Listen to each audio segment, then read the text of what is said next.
Welcome to Cosmic Wand, the free library of your favorite fictions, fanfictions and many more. Make sure to subscribe and be part of our family. Now let's begin. Sasuke looked at the house. He looked at the blonde next to him. He looked back at the house. He checked the address of the house against a folder he was holding. He sighed. Looks like we're here. Naruto grinned. Godime-sama, the legendary Sannin Tsunade, had called in her two top Anbu for a partnered mission. Good morning, you two, she smiled over her interlaced fingers. Sasuke nodded to the Hokage. Naruto's reply was a little more energetic. What's the big idea, Ba-chan? We just got back from a mission to the Rock Country, so why are you calling us in again so soon? He demanded, righteous indignation burning in his cerulean eyes as he leaned over her desk, trying to stare her down. Cool it, brat, Tsunade flicked him between the eyes, sending him stumbling back from the sheer force. With the amount that these people paid, they deserve only the best, that's why I called you an Uchiha. Sasuke scowled a little and Naruto huffed and flopped himself down into a chair. So what's the mission? Tsunade tossed them each a folder. The mission, if should choose to accept it, they rolled their eyes at her, is to act as bodyguards for that school and particularly the Potter boy. They are in the middle of a nearly silent war right now and apparently he is someone of importance. All the necessary information is in those folders. This is a long-term mission and very far off. So stock up on weapons before you leave because I don't know how long it could take. Class 2. Naruto whistled, leafing through his folder. Magic, wizards, war, evil snake dude. Hey Sasuke, the last one sound familiar? Dobi. Sasuke barely acknowledged his teammate's jab. You two will be leaving in 2 days. When you arrive you will locate the Potter boy and stay with him until the beginning of the school term. After that time you will receive your orders from the headmaster, Tsunade directed, then she sighed, and try to keep as low a profile as you can, please. Low profile, got it, Naruto jumped up, is that all? I'm hungry. Yes, brat, that's all. And don't forget to stock up on weapons. She called after him as he let himself out through a window. Sasuke sighed and made a more decorous exit through the door. Brat, Tsunade said once the two had left, you had better take good care of yourself over there. So this is the place, huh?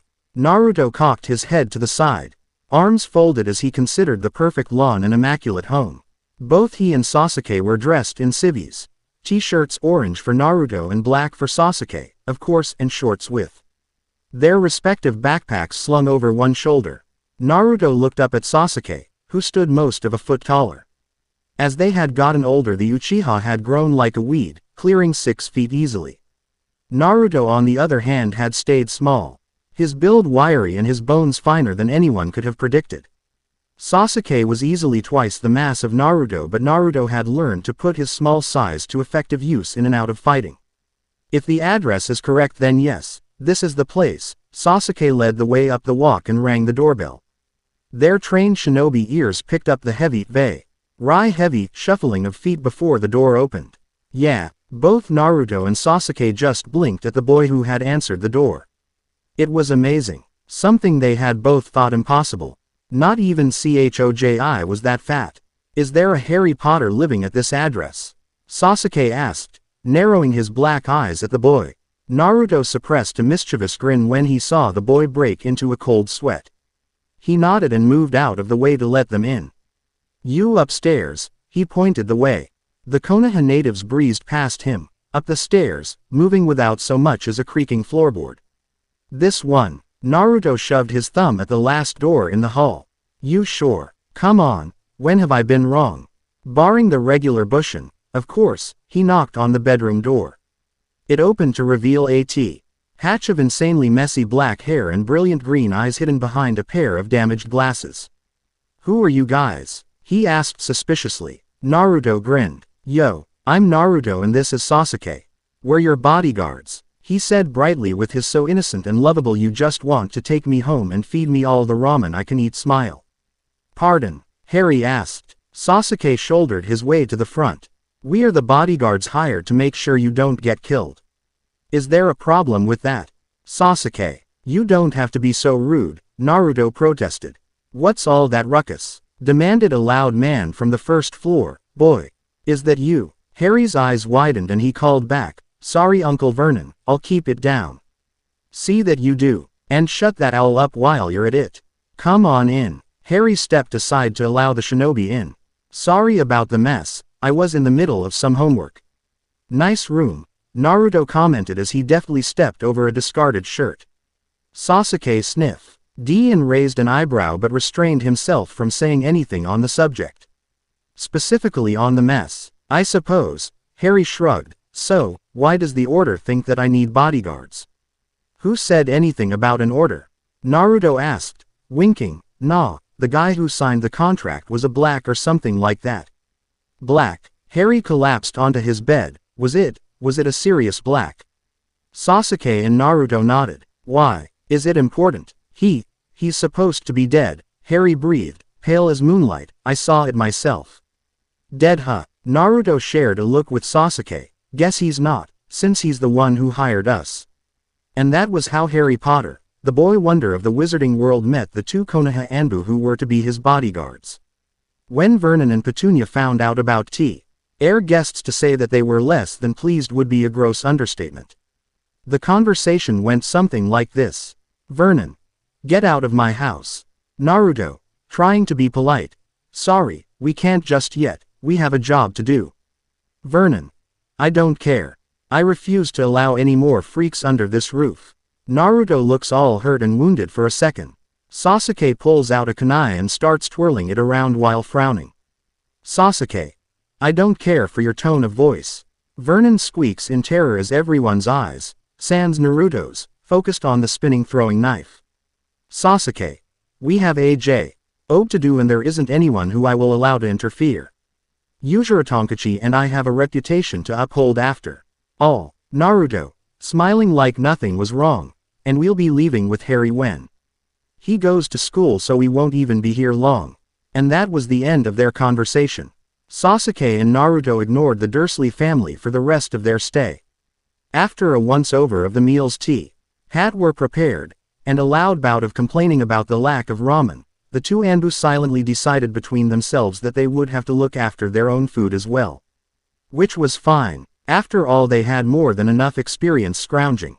So Naruto set out hunting in a nearby wooded park, leaving Sasuke with the cooking duties, which was all for the best because Naruto could never be accused of being able to even boil water, barring when ramen was concerned. It was somewhat pathetic, actually. And so that is where we find the protagonists now, sitting in Harry's room, watching as Sasuke lazily roasted a skinned and cleaned rabbit in a stick with a gentle and well-controlled kaiden jutsu. Harry looked a little queasy at the idea of eating the once cute and fluffy bunny. He just was not used to obtaining food like this. Naruto was lounging by the open window, letting a gentle breeze ruffle his sunny yellow hair and run across his bright orange t-shirt. Sasuke looked over at his Jinchuriki partner, noting the telltale signs of restlessness. Naruto, he called. Naruto looked at him, blue eyes half-lidded. Yeah, go for a run or something. Much more of that, fidgeting, and you're going to drive me mad. Drive you mad? We don't need that again, Naruto teased, standing up and stretching like a cat. Fine, I'll go let off some steam in that park. He formed a hand seal and a clone appeared, scaring the spit out of Harry. If you need me, just destroy this. I'll get the chakra rebound. The clone settled himself in the corner and went still as its creator leapt out of the window. Harry rushed over to the window to stare after the vanished blonde Anbu. Sasuke grunted something that sounded like, "Don't worry about Dobby, he's not going to hurt himself." But he just jumped out of my bedroom window, Harry protested. Sasuke shrugged. It's not that far up. He prodded the roast rabbit, testing how far along it was, then continued to breath the gentle kaiden on it. It's the second story. Like I said. Not that far up, but listen. Sasuke paused in his cooking and fixed Harry with a hard stare, until it gets to the height of one of your skyscrapers, with nothing to make contact with, only then is it too high. Then again, knowing the Dobby, he'd be able to land it just fine. That high? How is that possible? Harry blinked in a very close imitation of his owl, Hedwig. Sasuke shrugged. That was it. He had used up his conversational skills for the week. I don't understand, Harry pressed. Can you fly or something? Sasuke grunted. Well, Harry looked at him expectantly. Sasuke looked up from his cooking and glared. Harry wisely backed down. Naruto, meanwhile, was lounging in a tree. Trying to, at least. He had to admit that. He did not much care for the trees here in this park. They were too small to lounge on properly and made the activity somewhat uncomfortable.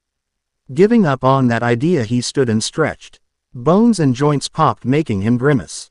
Somewhere deeper in the forested park he heard a fox's shrill bark. He grinned and decided to go make a friend. Sasuke and Harry stared at Naruto. Naruto grinned and waved cutely. Harry looked like he wanted to say something but was unsure of how to say it. Sasuke was massaging his temples. Dobi, where did you get the foxes? Sasuke sighed. Please don't tell me you want to eat them too. Harry moaned, managing to look quite pathetic. Naruto was scandalized. Eat a fox? Never. I'd die first. He protested vehemently, and I found them in the park. I was telling them about you two and they wanted to be introduced. Figures. Want to be introduced? Harry asked, confused, but they're just foxes. And, Naruto blinked at the wizard. Foxes can't talk. Says who? Well, everyone knows that. Everyone's wrong then. Naruto grinned down at the trio of red foxes at his feet. Isn't that right, guys? They all nodded. Harry goggled. So, Sasuke fished an IR of his holster and started deboning the now perfectly roasted rabbit. Are you going to introduce us or what? Ah, right. Sorry, Sasuke. Harry, I'd like you to meet Yell, Little and Curl. Guys, meet my friend, Sasuke, and our job. Harry. Sasuke nodded politely to the foxes, knowing from experience that he might as well stay on the good side of Naruto's furry friends since they are very sneaky and can bite. Harry watched, bemused, as Curl, the largest, looked up at Naruto and barked. Naruto nodded. Yeah, I know. Sasuke's just like that though. Yowl yipped. Don't worry about that. It's not active anymore. Sasuke tensed. Harry was confused. It hasn't been active for 2 years now, Sasuke offered to the fox quietly. What hasn't been active? Harry asked. Sasuke looked at the boy with dead eyes and Naruto bit his lip, not wanting to answer for his friend. It's nothing important for you to know, Naruto finally said when it was obvious that Sasuke wasn't going to answer. The Uchiha said nothing but handed Harry and Naruto some carefully prepared rabbit. Naruto polished his portion off within seconds, sharing little tidbits with his fox friends, while Harry dithered, poking at it hesitantly. If you aren't going to eat it, just give it to the foxes, Sasuke advised blandly. Harry, faced with the threat of going without food entirely, broke down and tried a sliver. It wasn't too bad, so he quickly polished off the rest, setting his plate on the floor to be licked clean by the foxes. So, how is it you can talk to foxes? Harry asked. Naruto grinned and shrugged innocently. Call it an affinity. We just seem to click. He ruffled Little's fur and picked the kid up so that it could sit on his lap. Harry noticed that Naruto felt strangely like the foxes he had brought back. The feeling was odd, to say the least. Why would he think that Naruto was a fox? To say that the Dursleys were glad to be rid of them would have been an understatement. Naruto had made himself at him in the quaint house, ignoring Petunia's complaints and Vernon's threats as he kicked up his heels in the living room to watch TV or commandeered the kitchen in a misguided attempt to make breakfast. Sasuke had to perform a quick and contained water jutsu to deal with that fiasco. To make matters worse, Curl, Yowl and Little decided to move in with the Jinchuriki, trailing after him wherever he went. Sasuke found the whole situation vastly amusing, though he would die before he admitted to anything. He had no respect for the family that was supposed to care for Harry. They had shown that they were nothing but scared, pathetic, grasping cowards who did not even dare to stand up for the right to have their home as their own. Pathetic. And Harry of course was loving it, not that he dared let his guardians see that. By the time they were dropped off at King's Cross, every one of them was eager to move on, the Dursleys away from Harry and the Anbu and vice versa. Harry led THM through the maze of people and platforms with deft precision. He explained the barrier to platform 9 3/4 to his bodyguards. They had a hard time believing him, but when he walked straight through a solid brick wall they were forced to concede. On the train, Sasuke took up a post by the window while Naruto commandeered a place by the door, both wearing their Anbu masks and covered in their white cloaks. Harry sat beside Naruto. It was not long before the door to their compartment rattled open. "Harry?" asked a red-haired boy. Harry looked up and smiled. "Hey Ron, come on in." "Harry?" Naruto asked. Ron and the girl behind him hesitated. They had not even noticed the two masked people that sat in the compartment with their friend. "It's okay. This is Ron and Hermione. They're my friends." Naruto nodded and sat back. Sasuke gave them a once-over glance before turning his attention to what lay outside the window. "Not much. So how was your summer, Harry?" Hermione asked. Harry shrugged. "Not all that bad, although it got better once these two showed up," he grinned. "Don't think I've ever seen Uncle Vernon that scared in my entire life." "What did they do?" Ron asked, interested. "Well, not much really.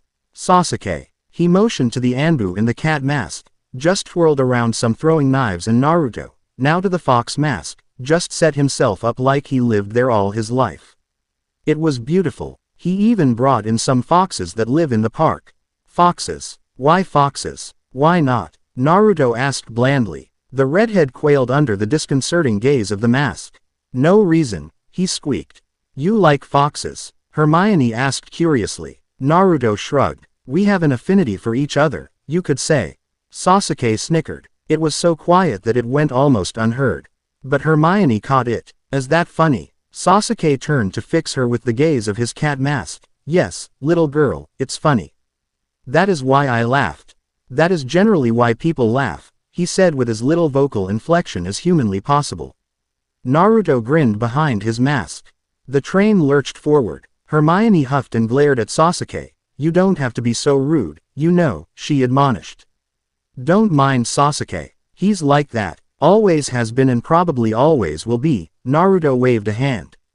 Hermione did not look very convinced, but she let the matter go. "So, why are you two wearing masks?" Ron asked timidly. Sasuke nonverbally told Naruto to do the talking. "It's part of our uniform. While we are on duty we are always masked," Naruto explained briefly. "Uniform? For what? Ansatsu Senjutsu Tokushu Butai?" Naruto nodded, not really caring that his answer answered nothing. "And what's that?" Neither Anbu said anything for a moment, then Naruto spoke again. "We are elite fighters, Ker. Ently second and third most powerful in our village."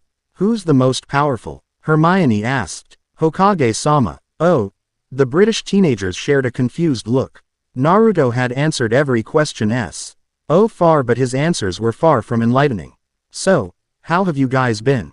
Harry asked, breaking the uncomfortable silence that had sprouted. "Pretty good." Hermione shrugged. "I've been really read about all the attacks that have been happening lately, but my summer has been very quiet, thankfully." "Attacks?" Sasuke and Naruto shared a look and listened closely. "Percy's still acting like a prat," Ron grumped. "He and Mum had a row last month and haven't spoken since." "He's still working for the ministry." "Yeah, and he hasn't changed one jot. Still can't get over the fact he was wrong and Mum and Dad were right." "Stupid git," Harry muttered. The train ride was fairly boring for Sasuke and Naruto. So boring in fact that Naruto even dozed off. He quickly caught himself before his Kai-en hit his chest and shot Sasuke a glance to see if his partner had noticed. He had not. Harry, Ron and Hermione changed into their black school robes. Naruto poked fun at the two boys in dresses. Sasuke pointed out that they were similar to the traditional Hokage robes that he so aspired to wear. Naruto shut up. Sasuke grinned to himself behind his mask where it was safe from being seen and hence ruining his reputation. The train pulled into Hogsmeade Station. Sasuke and Naruto trailed dutifully after Harry, their bags slung over their shoulders, masks still in place and weapons at the ready just in case. Needless to say they drew quite a few odd looks and whispered comments. "You'd think they've never seen Anbu before," Naruto blithely commented. Sasuke turned and glared. "Ujiratonkachi, they probably haven't." "Don't call me that," Naruto growled, glaring right back. "Make me," Sasuke taunted, knowing that the blonde would take the bait. And Naruto would have started a fight if the largest human he had ever clapped eyes on had not interrupted him. "Ari," Hagrid called. Harry waved and plunged headfirst into the crowd, trying to get to the half-giant. Naruto cursed and he and Sasuke dove in after their charge. They surfaced, both in a foul mood and eyeing Hagrid warily. Harry introduced them to the care of magical creatures professor. Hagrid smiled at them. Nice to meet you and welcome to Hogwarts. Naruto nodded. Sasuke only stared, making Hagrid uncomfortable. Yeah, well, Professor McGonagall asked me to tell you to report to the headmaster's office before the feast. No problem, Hagrid. Harry nodded and they parted. Hagrid to round up the first years and Harry and Naruto and Sasuke to find Ron and Hermione and a carriage. Naruto gaped in horror at the skeletal horses that were hitched to the carriages. Sasuke shuddered and tried to ignore them. Horses of death, Sasuke muttered, explaining more when Naruto looked at him. It is said that you can only see them if you have seen death. In whatever form that may be. Horses of death, huh. Creepy stinkers. But they got into the carriage without complaint, Naruto sitting beside Harry and Sasuke sitting across from him. That left Hermione to sit next to Sasuke since Ron had taken the space beside Naruto. Hermione was not pleased that she was stuck next to the rude one. C'est la vie. Sasuke was not pleased. Even Naruto was frustrated, and that was saying something, all things considered. Harry had been whisked off to a tower room in order to speak with some woman they learned was the head of the school about the presence of Harry's foreign bodyguards. She argued that, as strangers, they should not be allowed to have free run of the school and its grounds. Sasuke stated in return that he would fulfill their contract to the best of their abilities whether she permitted them entrance or not. As the two highest-ranking Anbu in Konoha, they had their village's pride, as well as their own reputations riding on their shoulders. It was not a matter of choice. It was simply duty. Naruto seconded Sasuke, telling her that if she had a problem then she should take it up with the Godime and the man who was paying them, a Mr. Sirius Black. That shut her up. Black. Sirius Black, she stammered. Naruto nodded. Impossible. Sirius died years ago. Apparently not, since it is impossible for anyone to sign a contract with the shinobi under a false identity, Naruto cut in confidently. Sasuke nodded, backing him up. But, you doubt the word of a Konoha shinobi? Sasuke asked quietly, fingering a shuriken. Naruto held up a hand. Sasuke put the shuriken back in its holster. McGonagall started breathing again. Professor, Naruto said with patent cheerfulness, a Konoha shinobi, especially one of the Anbu division, never lies about their contracts to their clients. Unless they happen to be on an undercover recon, but that's a whole different matter and another 3 years of ECIAL training, so we won't even get into that. Or interrogation. And have you ever been under interrogation? McGonagall pried. Naruto said nothing. Sasuke answered for him. Our lives are none of your business. We are shinobi, human tools and weapons. We are Anbu, the best of the best of the best. Be glad you got us for this job, for we are the best that can possibly be hired since our Hokage does not take contracts. We have accepted the contract to protect Harry Potter and this school with our very lives if need be, and neither Naruto nor I will go back on our word. If you are still distressed, TFUL, you may contact Godime-sama and she would be happy to send you a copy of the contract for your perusal. He said it with such an air of finality that there was little even McGonagall could do to protest. She sighed and slumped in her chair, defeated. Very well. May I at least have your names so that I may introduce you at the feast? Uzumaki Naruto, Uchiha Sasuke. McGonagall nodded, writing down the foreign names. And what about those masks? Do you always wear them? Part of the uniform, Naruto shrugged. Can you take them off? She asked. Naruto and Sasuke looked at each other. They turned to McGonagall and as one reached up and removed the white porcelain masks from their faces. McGonagall raised an eyebrow at their obvious lack of years. How old are you two? Naruto smiled slyly. We have been legally adults for 6 years now. Our age has nothing to do with our skill and is therefore not important. The headmistress frowned at them over her glasses. Their faces did not twitch a muscle. Right. Well, off with you, Potter. You three should hurry before the feast starts without you. Harry nodded and fled the office, his remasked bodyguards trailing silently behind him. How dare that woman accuse us of lying? Naruto exclaimed, rightfully furious. She doesn't even know us and she's accusing us of lying. It's not her fault. You know, Harry tried to defend McGonagall. There's been lots of terrible things happening lately. It's hard to know who to trust anymore. But to accuse us of being liars. Let it go, Dobby, Sasuke advised his fuming partner. I don't lie, Naruto grumbled. Good for you. Now shut up. Yes, Uchiha-sama, Naruto drawled, suddenly in good humor. Sasuke scowled. Not that it did him any good since Naruto could not see it. Uzuratonkachi. We're here, Harry said, interrupting them. Naruto and Sasuke examined the large doors and followed Harry through them. The student population of Hogwarts was not what it used to be ever since. See the return of the Dark Lord Voldemort. There were noticeable gaps at every table. Harry made a beeline to Ron and Hermione. Naruto and Sasuke followed. They took their seats across the table from Harry and his friends. We gotta patrol this whole school too, don't we? Naruto whispered to Sasuke wearily. Sasuke nodded. Guard our snakes and foxes? The Uchiha asked. Naruto nodded. After the feast, we're going to have to figure out some way to eat, you know. Want I should send some kits out to that forest to hunt for us? Probably a wise idea for now. Hey, interrupted a red-haired girl who had decided to sit next to them. Who are you guys? Why are you wearing masks? They just looked at her. We are Anbu. We wear masks. It's part of the job description, Sasuke said. As for the rest you'll probably find out later. Naruto said brightly, smiling even though he knew that she could not see it. Why won't you tell me now? She begged. Well, Naruto pointed out, you haven't introduced yourself, for one. She blushed at her oversight. Sorry. I'm Ginny Weasley, Ron's sister.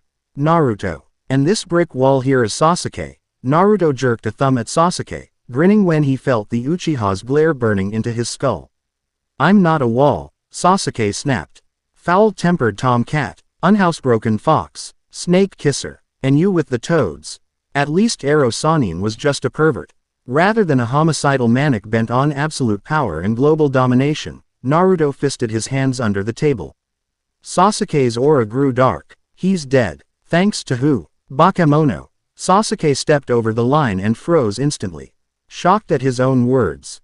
Naruto stiffened, back straightening and shoulders tensing. He stood. I'll go call my foxes. You stay here with Harry. And he left. Sasuke felt like a heel. He had called his best friend a monster in the most foul of ways. He felt like slamming his head against the table. Repeatedly, he cursed foully and fluently in 5 languages and 10 dialects. When he was done he noticed he had garnered the attention of most of the people in the large room. He said nothing. He knew, of course, that he would probably have to swallow his pride and apologize. Bakemono was one of the taboo insults to use against Naruto, something he had observed religiously since learning of the sealing of Kyuubi. It was sad to say, but Sasuke was glad when McGonagall stood to address the students. She introduced Sasuke and raised an eyebrow when she noticed that Naruto was missing. Sasuke offered no explanation. Naruto stood on the fringe of the forest. He could feel the call of the untamed pulling him deeper. He stepped into the cover of the trees and faded into the woodwork, allowing the shadows to engulf him, despite the fact that he was wearing a long, snow-white cape. The deeper he went the darker it got, disregarding the fact that the sun had set and night was falling. Figuring himself to be suitably situated, Naruto began a calling. He called up Kyuubi's chakra and spread it around the forest. Then he started barking and yipping with inhuman precision and accuracy, imitating a fox's call. The combination of the two brought the desired results. A family of red foxes trotted towards him, answering the call of a greater fox. Naruto slid his mask up so that it rested on the top of his head and crouched down to greet the natives. Our conversations cannot be written because it consisted fully of the barks, yips and growls that animals use. Naruto introduced himself and explained his mission. The fox family introduced themselves in return. Naruto asked if they would help him and explained the situation as best he could. Since they weren't summoned animals they had the choice. The foxes said that no one had ever come that could take to them, so they would. Naruto thanked Inari-sama that foxes were so curious. He walked back into Hogwarts 2 hours after leaving with 6 foxes, 2 on his shoulders, the smallest 2 in his arms and the largest 2 trotting behind him. Using his heightened sense of smell he walked straight to the Gryffindor Tower. Problem 1. Getting in. Yo, he waved. Mind letting me in? Password? Asked the fat lady regally as she waved a fan.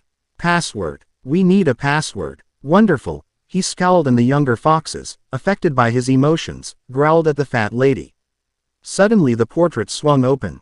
It was Sasuke. Naruto. He sounded hesitant. Naruto said nothing but nodded and stepped in past the Uchiha, foxes trailing after him. Holy crap, someone exclaimed, catching the picture that Naruto made. White porcelain painted fox mask, foxes frolicking at his feet, foxes draped over his shoulders and curled up in his arms. Must have looked interesting. Too bad Naruto did not care. Made some more fox friends? Harry asked curiously from a chair by the fireplace. Naruto nodded and sat down as well. He watched as they started playing in front of the fire, all but the oldest who opted to curl up in Naruto's lap for a thorough petting. Out of the corner of his eye he noticed Sasuke settle himself by a window, ignoring anyone who approached him, his gaze fixed on one spot, probab. Some offensive crack in the stone wall. Naruto recognized the behavior pattern. Sasuke was nervous, but it was not a battle nervous because his hands did not constantly twitch towards his weapons. Nor did they mime ghostly imitations of jutsu seals. His Sharingan remained dormant behind black eyes. What are you going to do with these guys? Asked Hermione, who had flopped down on the floor and was playing tug-o-war with the smallest kit. Scouts. Naruto shrugged. Messengers, you name it, they can probably do it. Foxes are probably the most handy creature to have on your side. What can something that little do? Ron asked, pointing at the tiny fix kit that was chasing Hermione's fingers. Naruto grinned behind his mask. Don't underestimate the little guys, Ron. We have a friend back home whose primary weapons are insects. You'd never think that those guys could kill you, but I've seen them take down shinobi after shinobi. Sasuke decided to join the conversation, moving to crouch up. Paws at Hermione and running his fingers through a snoozing fox's fur.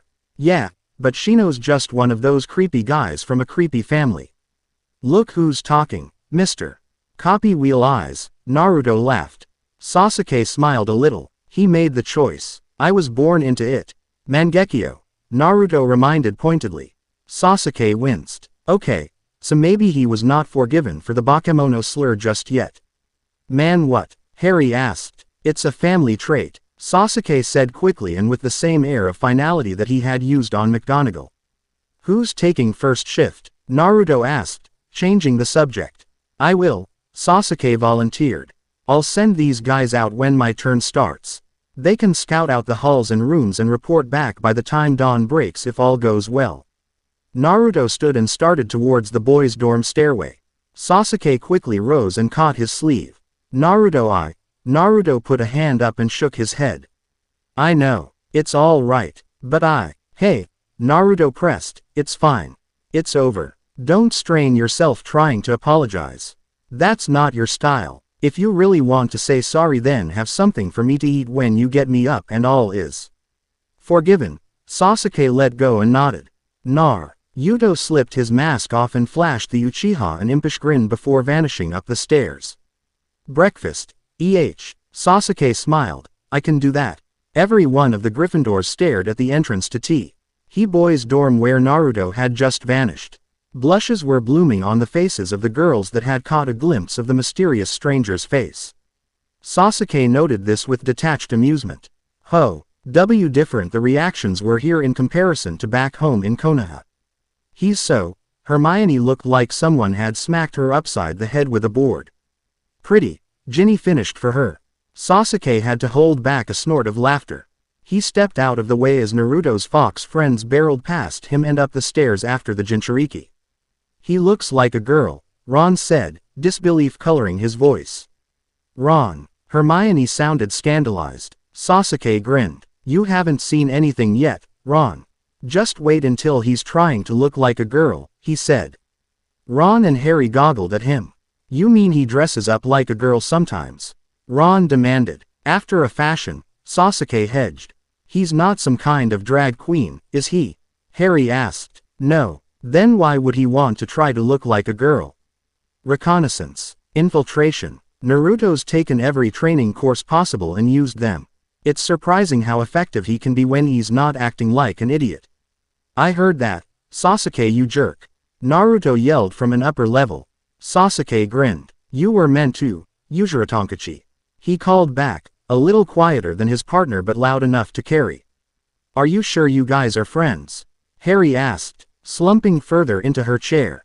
Sasuke said nothing. He pulled out a whetstone and spread his kunai out in front of him, picking up one to sharpen. The steady shick of the blah against the stone froze all conversation in the common room for a good minute or two. Several people scooted farther away from the Uchiha heir. Naruto is perhaps the one person in the world with whom I will entrust my life with the knowledge that he would die for what he believed what was right, he said finally. Harry nodded, understanding. Naruto's loyal, isn't he? Hermione asked. Sasuke nodded. A fox trotted down the stairs back into the common room with a scroll held loosely in its mouth. Sasuke took the scroll and absently scratched behind the fox's ears while he read it. He smiled at Naruto's thoughtfulness. Can you go back and tell Naruto that I say thank you and am glad to accept your help? He whispered. The fox nodded and bounded back upstairs. What was that about? Ron asked. Sasuke smiled. Naruto asked her to help me out during my shift. The fox returned and curled up in Sasuke's lap. Sasuke watched as the last group of students vanished into their respective dorm towers. After waiting what he deemed to be a sufficient amount of time, he pulled a scroll out from a chest pocket on his vest and unrolled it before him. He bit his thumb and smeared the blood across the contract. Kuchio's no jutsu, he muttered, slamming his hand on the scroll. In a poof of smoke there appeared 7 small garter snakes. Master, they hissed. Scout the castle. Report the entire layout to me, he commanded.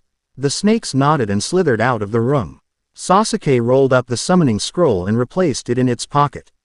And you, he turned to the fox in his lap. I know you probably don't want to get up early to go hunting, but is now a good time? Would you be able to get anything that Naruto and I could eat at this time of night?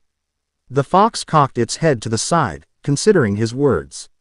At length it nodded and grinned a vulpine grin. Do you know your way out? Another nod and the little red fox dashed across the room, pushed the portal open and vanished down the hall. Sasuke settled himself down for a long and quiet night.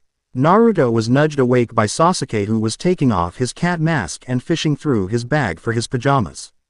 Naruto rose silently and dressed, donning his Anbu cape and mask, relinquishing his warm bedroll to Sasuke, who gratefully curled up under the blankets.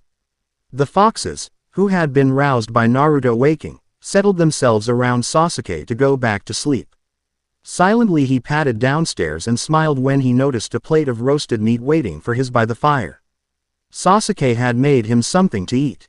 It was not amen, but at the moment anything was welcome, considering they had both skipped lunch and dinner the day before.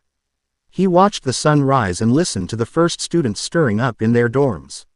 The first girls came down and noticed him sitting on one of the window seats. Their reaction puzzled him. Why on earth are they blushing? He asked himself. One of the braver girls approached him. Excuse me, she said.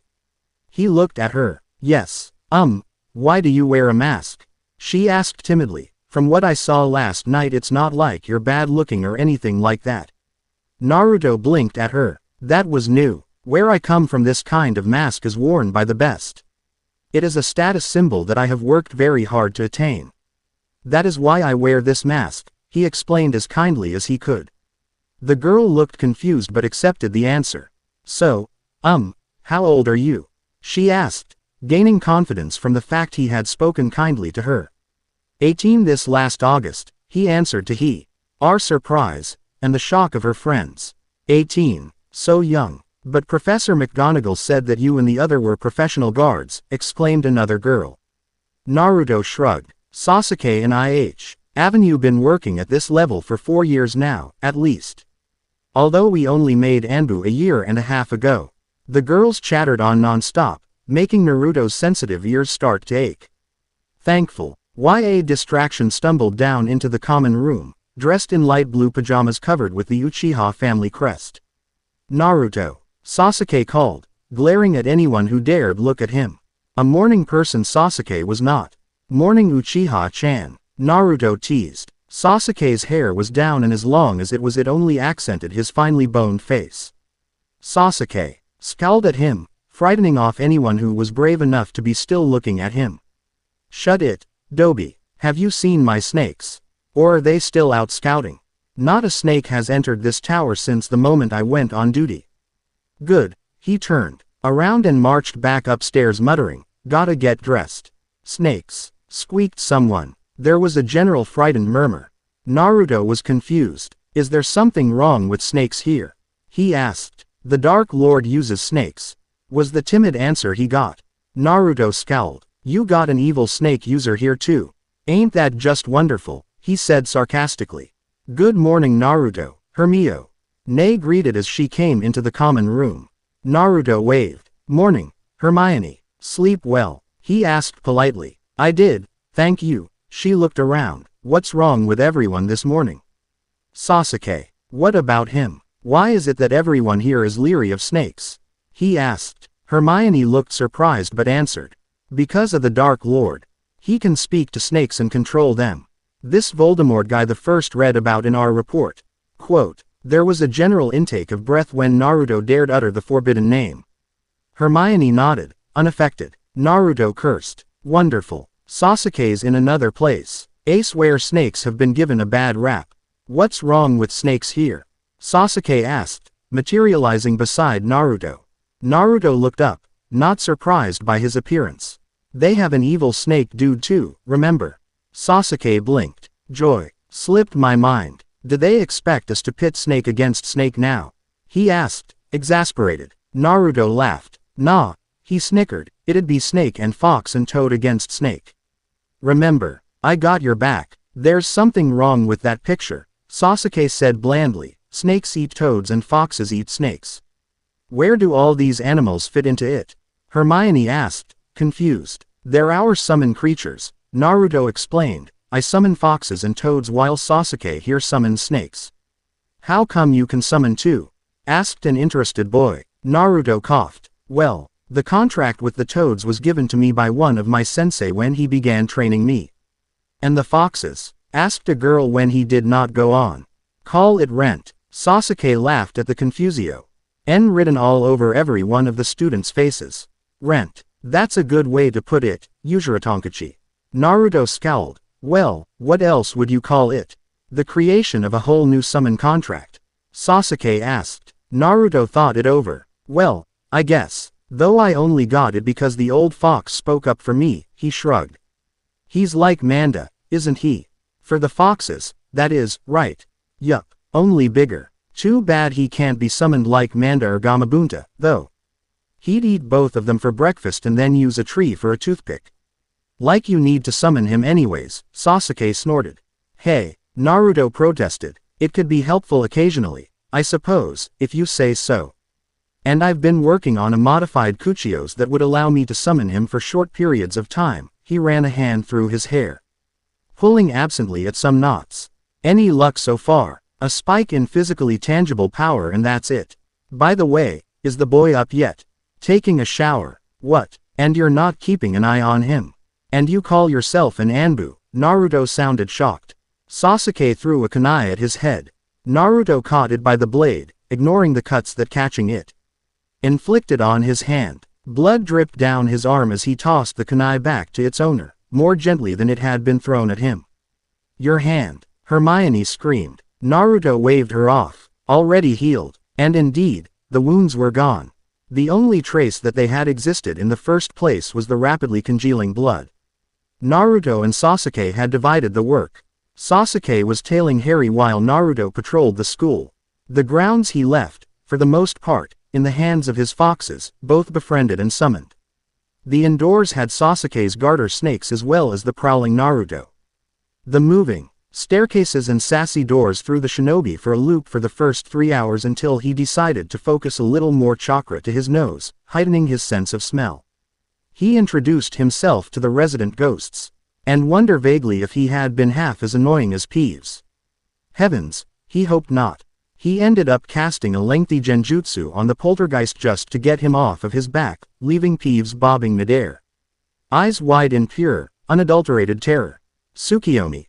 Uzumaki rendition. Not an easy thing to do without the Mangekyo Sharingan eyes. The students never saw him.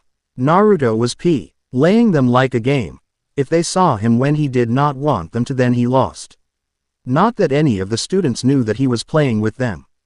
When he traded off posts with Sasuke at lunch and tea, told him what he had been doing, the Uchiha just shook his head, muttering a half-hearted "Dobi" under his breath. Naruto perched himself on a high window ledge that was, for all intents and purposes, far too narrow to hold anyone. Even someone as small as him. He thanked Kakashi-sensei for teaching him tree walking. With just enough chakra focused on all the points of his body that touched the stone, he was able to stick like a fly on flypaper. And of course this stunt drew the attention of most of the school population, not that he let on that he noticed. It was strange, he thought, how much he had changed over the years since he had become a shinobi. He figured the biggest change happened when he trained with Jiraiya for those 2 years that Sasuke was with Orochimaru. He had become so focused on becoming strong enough to being Sasuke back from the evil Sannin that he had abandoned his overly loud prankster attitude without even realizing it. From there the change was linear. He watched the Great Hall through the eyes of the fox mask. Children laughed as they ate. Teachers conversed amongst themselves while keeping a watchful eye on the students. Harry kept looking up at him every handful of minutes. All was well. Sasuke teleported into the hall. Conversation stopped dead. Naruto. Naruto leapt down from the window ledge. Someone screamed. He landed in a crouch. He dashed towards Harry, gripping his charge. By his arm he whispered harshly in his ear, "Follow us and your life may be forfeit. If I find you anywhere near one of our fights, I will make sure that either Sasuke or I follow you everywhere you go." Bathroom stalls included, and with that he straightened and nodded to Sasuke. They formed the teleportation seal and vanished from the Great Hall in 2 clouds of smoke. They arrived in front of the castle, already drawing weapons. Naruto faltered. What in the world is that? It was some sort of unholy mating between a man and a horse, that was what it was. Or rather, it was several offspring from previously mentioned unholy mating. State your business, Naruto commanded. The leader.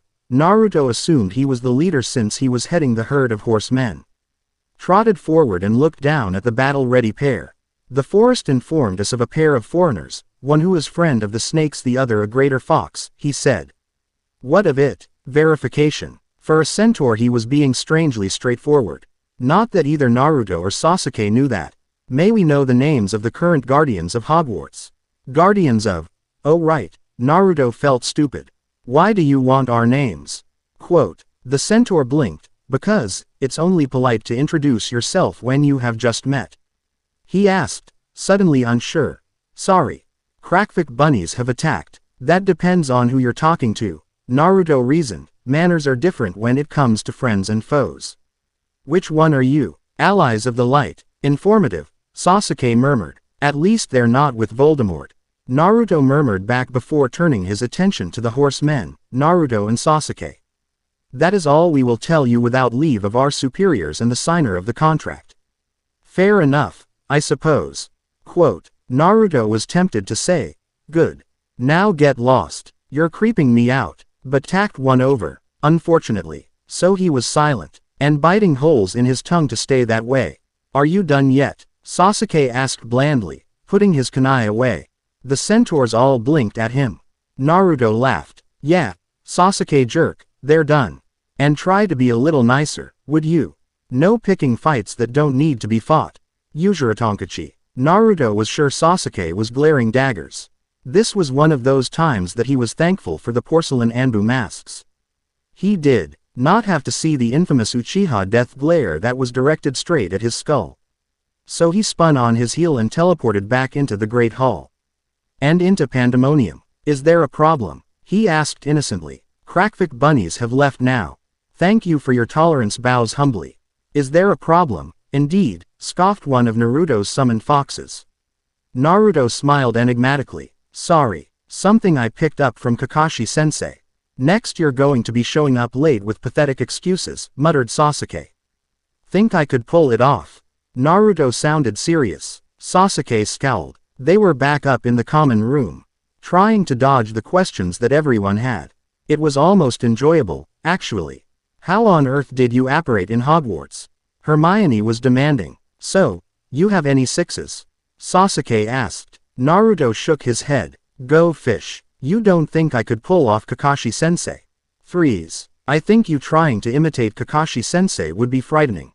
No. Fives. Naruto tossed him a card, sending it flying perfectly through the air into the waiting hand. A blonde Kakashi? Naruto's fox asked, snickering. What's wrong with blonde? You could henge, I suppose. Sasuke looked up. Though it was hard to tell with his mask on. I suppose. But that would defeat the point. Fours. Naruto. Hermione again. Go fish. Sasuke sighed. Not now, Hermione. Sasuke and I are training. Training how? She almost screamed. Detecting and hiding the verbal inflections of a lie, Naruto shook his head.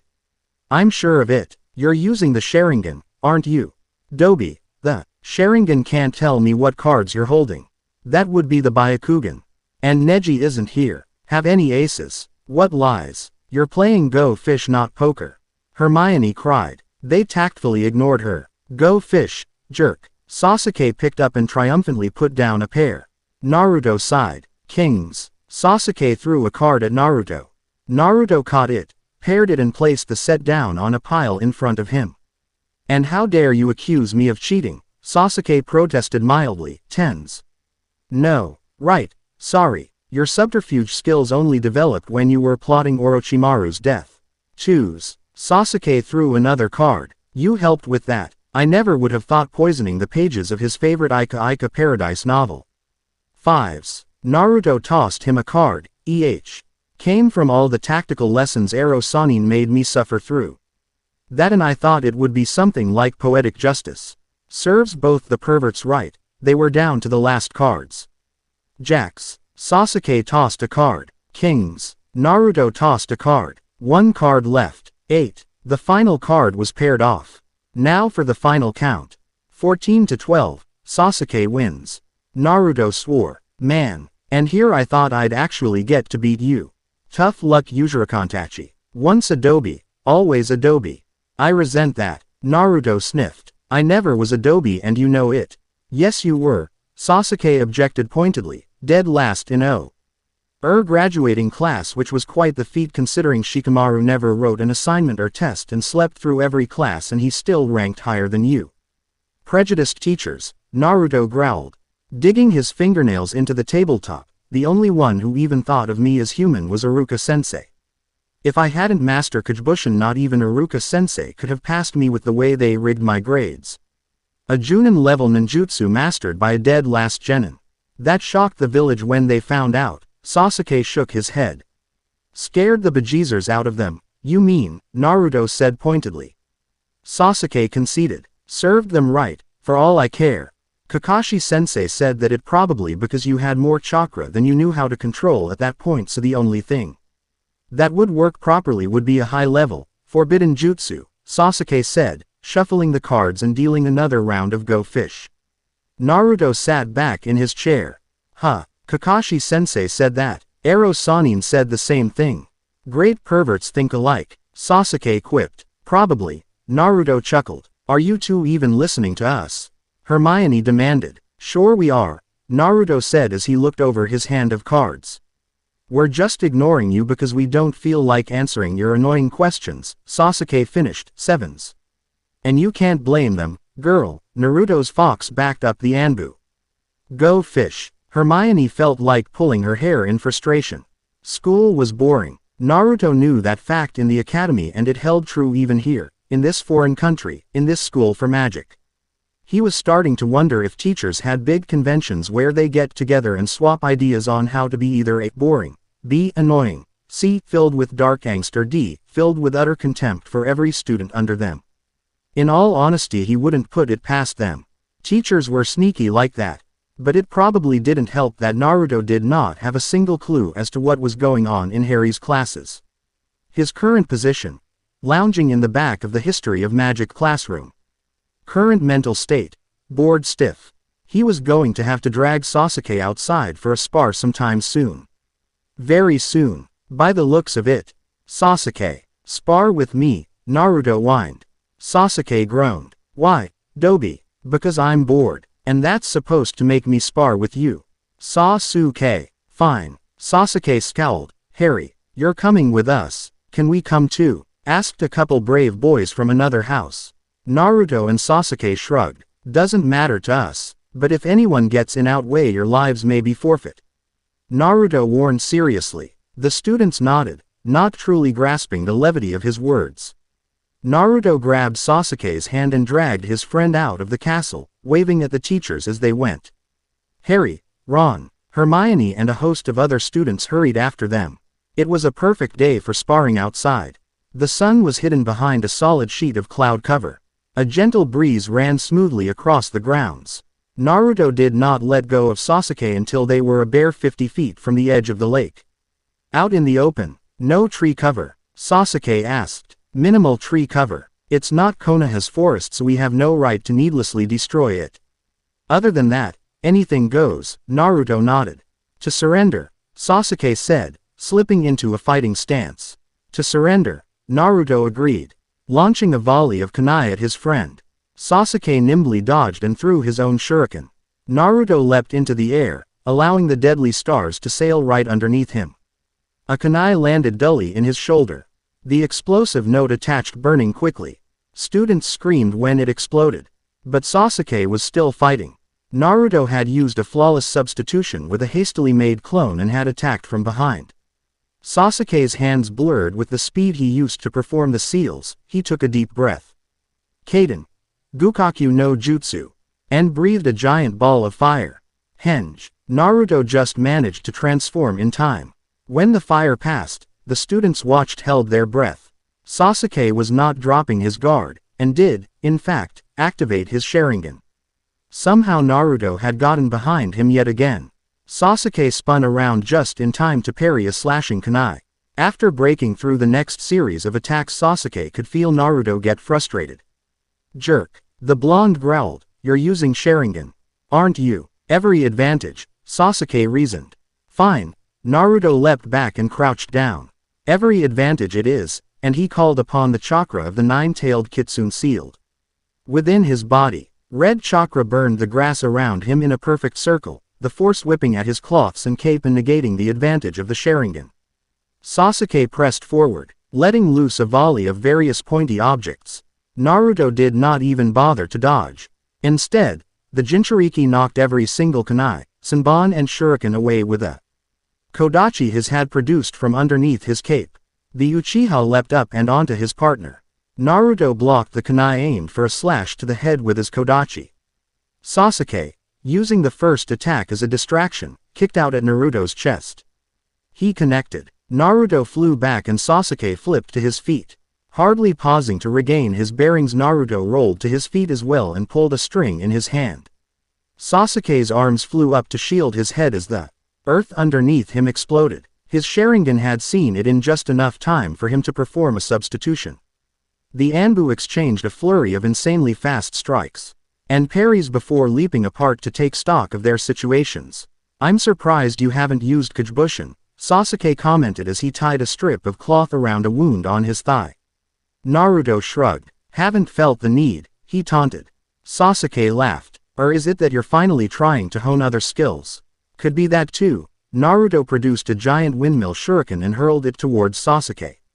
Sasuke avoided it. Naruto's hands blurred in a rapid succession of seals and he slammed a palm on the ground. Doden. Sinking earth no jutsu. The ground around Sasuke's feet softened, sucking him down. Sasuke countered the jutsu with an area blast Kaden to bake the ground back to hardness. He broke free and dashed forward, weaving in and out of normal human vision. Naruto's chakra spike, D as he turned to dodge and parry the strike aimed for his mask. The students gasped when a phantom tail appeared on the fox Anbu. Sasuke grinned behind the cover of his mask. "Upping the ante?" he asked, pressing in tight.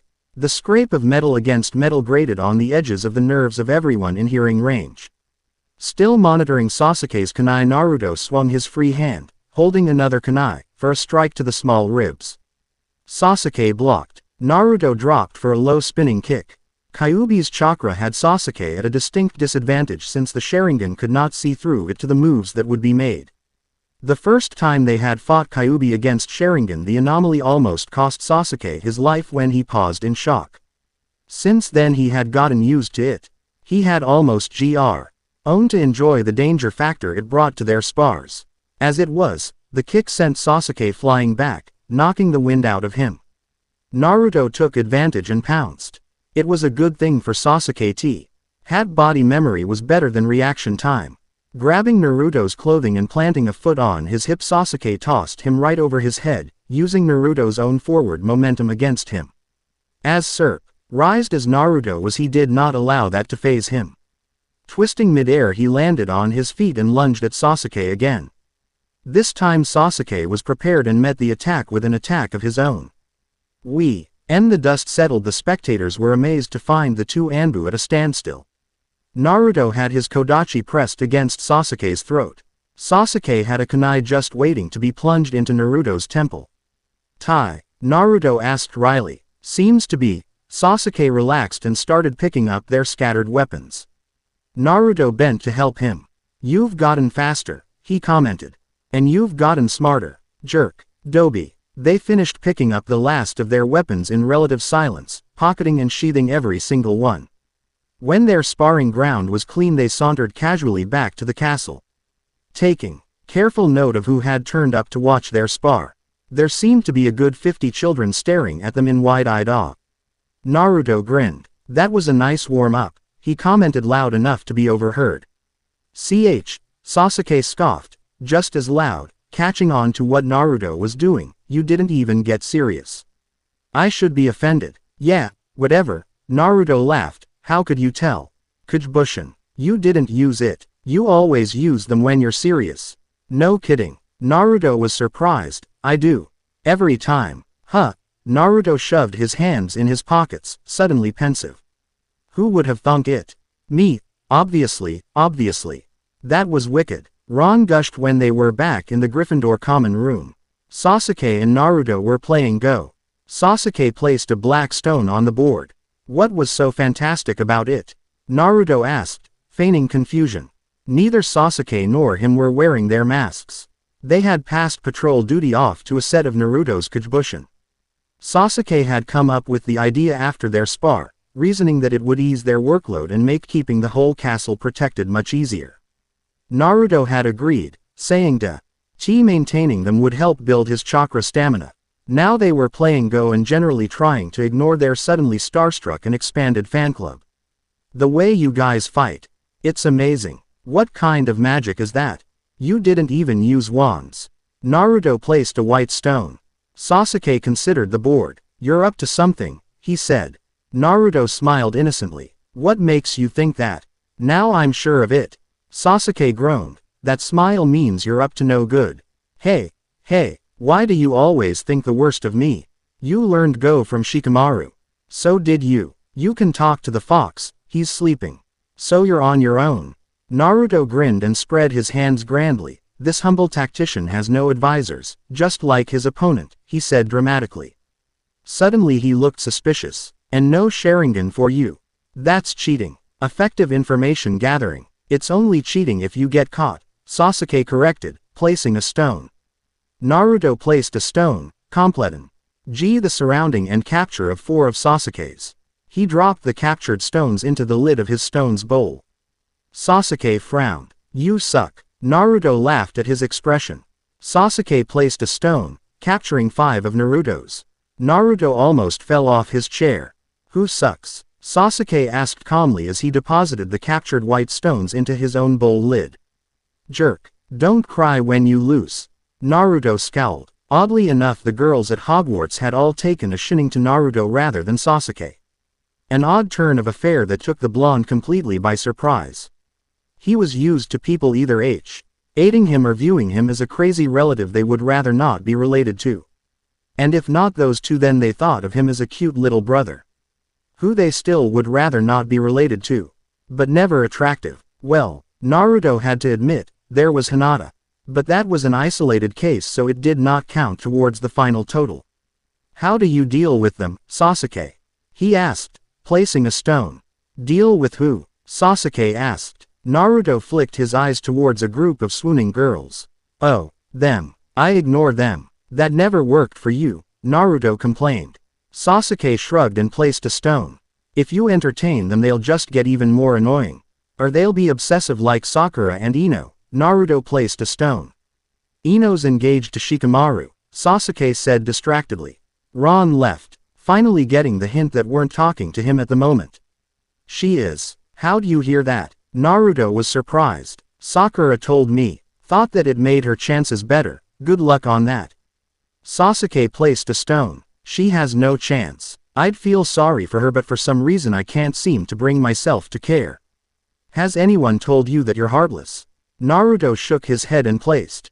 Many. Most of them died. Sound. Of course. Like I could leave that village standing after we killed Orochimaru. Naruto sighed. I suppose not. The tactician in me sees the military advantages in wiping out your enemy but, ouch. Thanks for helping. By the way. Naruto nodded. You asked. How could I refuse when the great Uchiha Sasuke asked for my help? Ujiratonkachi. Sasuke frowned, placing a stone. There. Either you have lost your mind or you have something up your sleeve, Naruto said, scanning the board. Sasuke smirked enigmatically. Naruto carefully placed his stone. It was Ginny. What are you two playing? She asked, blushing a little. Go. Naruto answered, it's a game from where we're from. Oh. She blushed some more. Naruto looked like he was going to say something more but he caught himself before sound escaped his mouth. He smacked his palm against his forehead and groaned. I can't do it, Sasuke. I can't be all cold like you. He complained. Sasuke shrugged and placed. That's your problem, Dobi. But if you're going to entertain all of them beware of turning into Kakashi-sensei or Jiraiya. Naruto paled. Never, he vowed. Your choice. Sasuke bowed his head a bare inch. I have nothing, and he ended the game. They counted up their territory and sure enough Naruto had won. Sasuke looked around the room and scowled. Don't you have classes in the morning?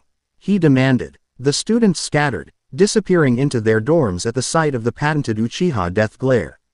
Naruto shook his head and sorted the stones into their containers. Who's Shikamaru? Harry asked, being one of the few who did not flee at Sasuke's glare. He's a teammate of ours. We graduated from the academy with him, Naruto said. He's also the biggest genius in the whole village. Makes the other prodigies look like schoolchildren when it comes to tactics. I still can't believe he made Chunin before us, Sasuke muttered. Kakashi-sensei had to explain that one to me too. Naruto shrugged. Seems the Kages figured he was the only one who showed sufficient planning and flexibility in a fight. I heard he didn't even fight. Well, not really, Uchi got Temari into his Kajimane and if it had been a real fight he probably could have killed her. He forfeited. He knew when to give up. He doesn't have chakra reserves like us, at least that's how Kakashi-sensei explained it. Naruto shrugged again, like it matters now. Both of us were granted permission to skip the Chunin exam and go straight to the Junin exam once you got off probation. And we promptly joined Anbu. Sasuke shook his head. I guess they figured that since we both studied underneath two of the legendary Sannin that we knew what we were doing. Good thing they were right. Naruto grinned like a maniac fox, his clear blue eyes twinkling. Then again, we had just come back from poisoning Orochimaru, one of the village's most dangerous traitors and massacring the whole sound population. I think the council found that to be an adequate peace offering for your return. Sasuke snorted, leaning back in his chair. Those old coots only wanted their precious Ucha. A clan back in the control of the village.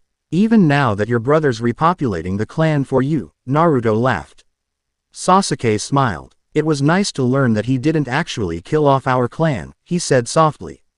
Thinking about his nieces, Sasuke had had a difficult time believing the report he had gotten from one of Orochimaru's spies in the Hokage Tower on his brother's record. When he next came across his brother he confronted Itachi on the matter.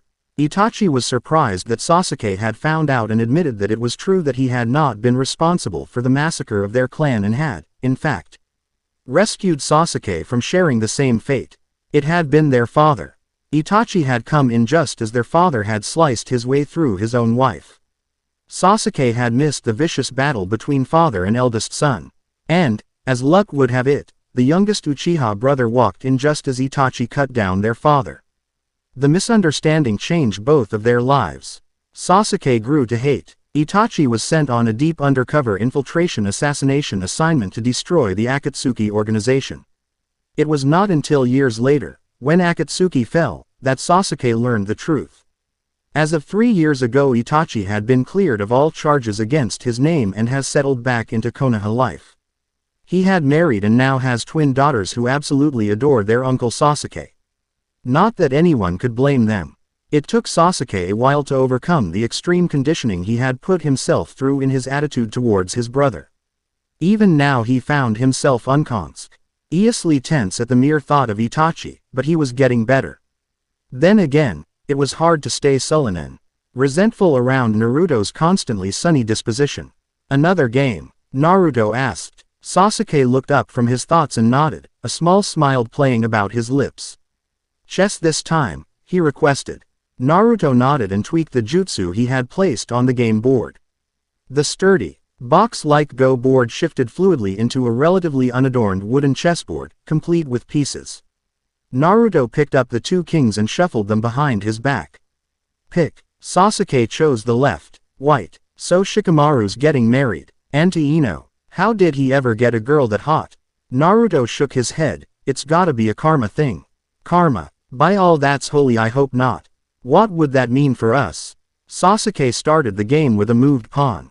Naruto snorted and moved a pawn of his own. "I don't know about you, but I think I'm pretty safe. But I wouldn't worry too much. When you take you went through at that dirty snake's hands, I think you worked off your karmic debt and then some," he said flippantly. Sasuke frowned. It was small, but Naruto caught it. "And don't start angsting on me, you go that. I don't need a broody partner right now. You go all broody and I'll be bored out of my skull." Sasuke snorted and made a move. Ron drifted back to watch the game, interested now that it was something he understood. "But Ino and Shikamaru, I just can't get over it," Naruto complained, making his move. "If ever Shikamaru had to pick up a troublesome woman, as he calls them," Sasuke shrugged. "I'm glad it was Ino. Gets her off my back and out of my hair." "Ah yes, your perfect hair," Naruto laughed. "Like you're one to talk." "Ah, but mine is this soft naturally. None of those say moisturizing conditioners needed for these locks," he bragged. "You sound like a girl," Sasuke snorted. "I'm practicing," Naruto shot back. "Gotta keep on my toes if I want to keep my abilities sharp." Sasuke paused, his fingers lightly touching one of his pieces. "Have the girls ever figured out that your female cousin from out of town was actually you?" he asked, curious. Hinata did. Hard to fool the Byakugan. Now more so than ever since she's been training with Neji rather than her father. But she promised not to spill the secret. "Bad as the Sharingan, that Byakugan," Naruto smiled. Sasuke nodded. "I figured as much. Neji mentioned something to me a while back, but he hasn't said anything either. Good thing too, or else Ba-chan wouldn't be able to use me for so many missions. And then my paycheck would be so much smaller," he cried dramatically. None of the Hogwarts students understood a thing that they were saying. Harry looked up from his homework for a moment to see what had Naruto so theatrical. "Do you dress up as a girl?" Ron asked. Naruto looked at the redhead. "My dear child," he said seriously, "I would never dress up as a girl for the simple matter of my male pride." "And you don't," Sasuke agreed. "Just dress up as a girl, that is, no. Ron, I turn into a girl." The common room fell silent. Naruto and Sasuke ignored the reaction. "Yep, perfected the transformation when I was only 11. Naruto continued blithely. "Oroik no Jutsu," Sasuke laughed quietly. "The transformation that brought down the Sandaime Hokage and allowed you to steal one of the Forbidden Scrolls. Fondly called the Ninja Center FLD by the village perverts. And you call me Adobe when I could bring down the Sandaime at that age." Naruto looked smug and made his move. "You blindsided him," Sasuke retorted. "Shouldn't matter. He was a Hokage. You turn into a girl." Ron spluttered, blushing. Naruto shrugged. "It comes in handy and it's not as big a deal as you would think. It is when you spend all that time learning to act like one too," Sasuke muttered under his breath. "You're just jealous because I make a better looking girl than you would," Naruto sniffed, turning his nose up and away from Sasuke. "Oh, by the way, I heard that Kiba's got a thing for your cousin." Naruto blushed. "Remind me to kill the little pervert when we get back home." "Why? He's a normal, healthy male adult in love with an attractive woman. Let him have some fun." "Not with me he ain't." "So you'll tell him?" Sasuke asked slyly. Naruto scowled darkly. "I'll shoot him down if he dares ask. I'll tell him that I'm happily obsessing over the youngest Uchiha just like every other breathing girl in Konoha," he threatened. "You have a thing for me?" Sasuke looked surprised. Naruto blushed. "No, Yuko. Yuko will have a thing for you." "Shame," he teased. "Check." Naruto made his move. "Checkmate." Sasuke swore. "Why would you want to turn into a girl?" Ron asked. Naruto shrugged. "It started as a prank.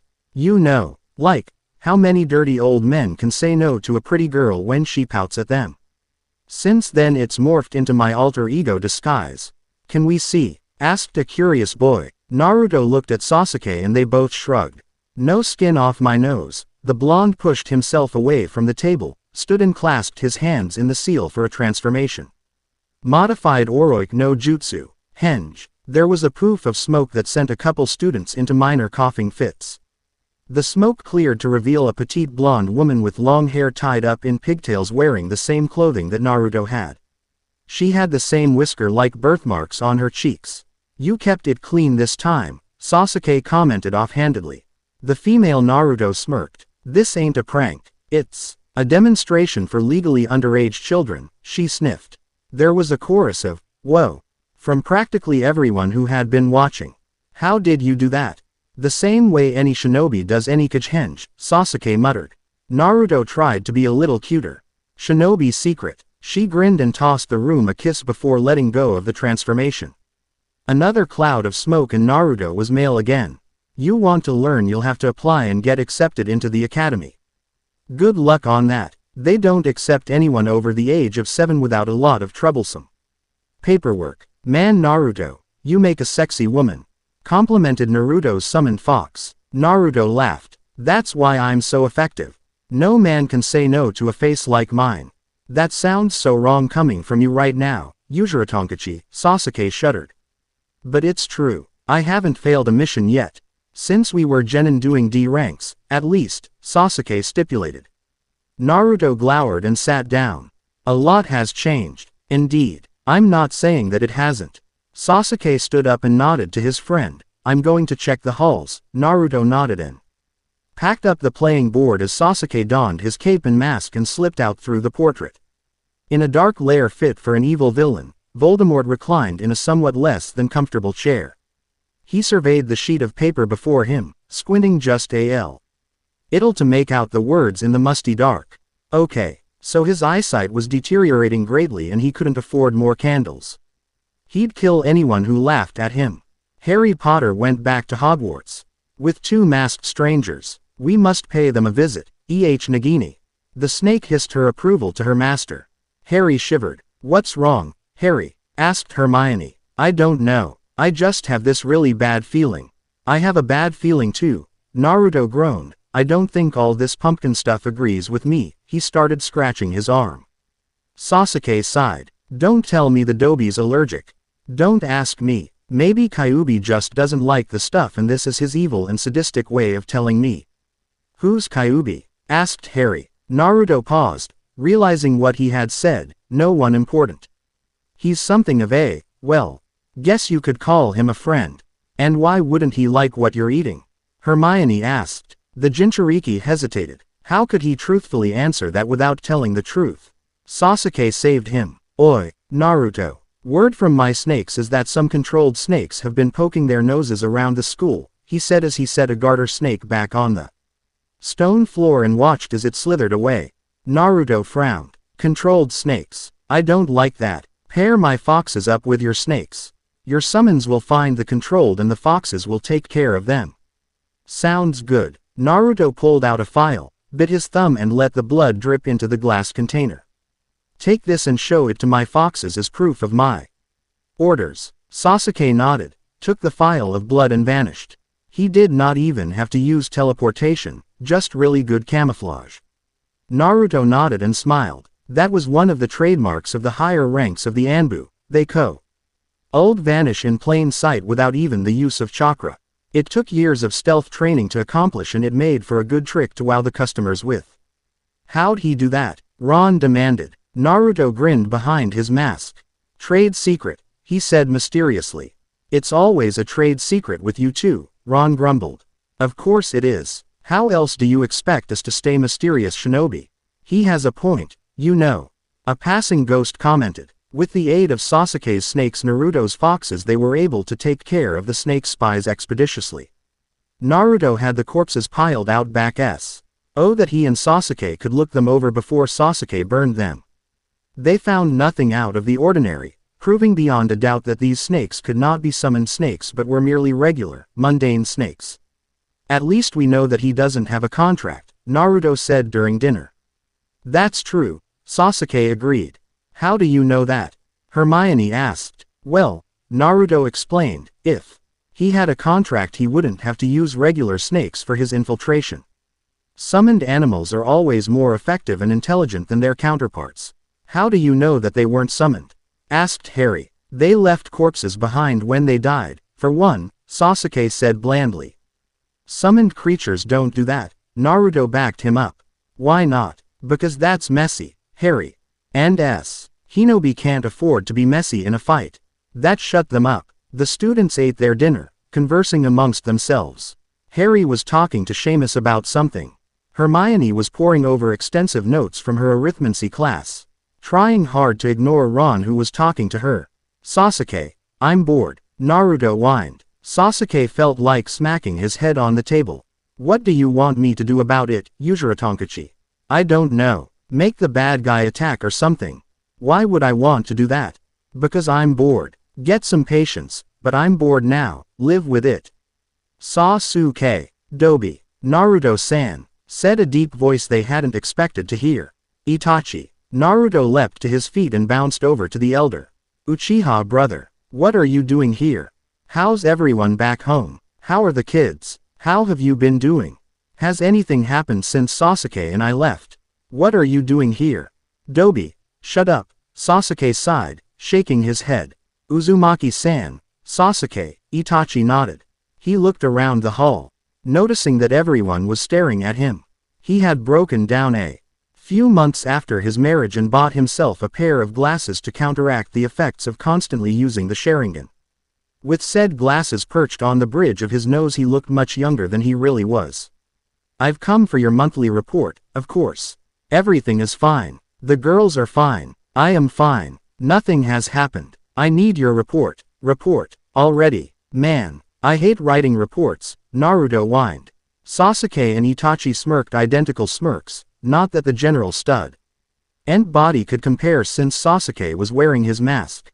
Poor Dobi. But you outranked me, so it's your job, Sasuke drawled, unforgiving. Jerk. Naruto hisses venomously.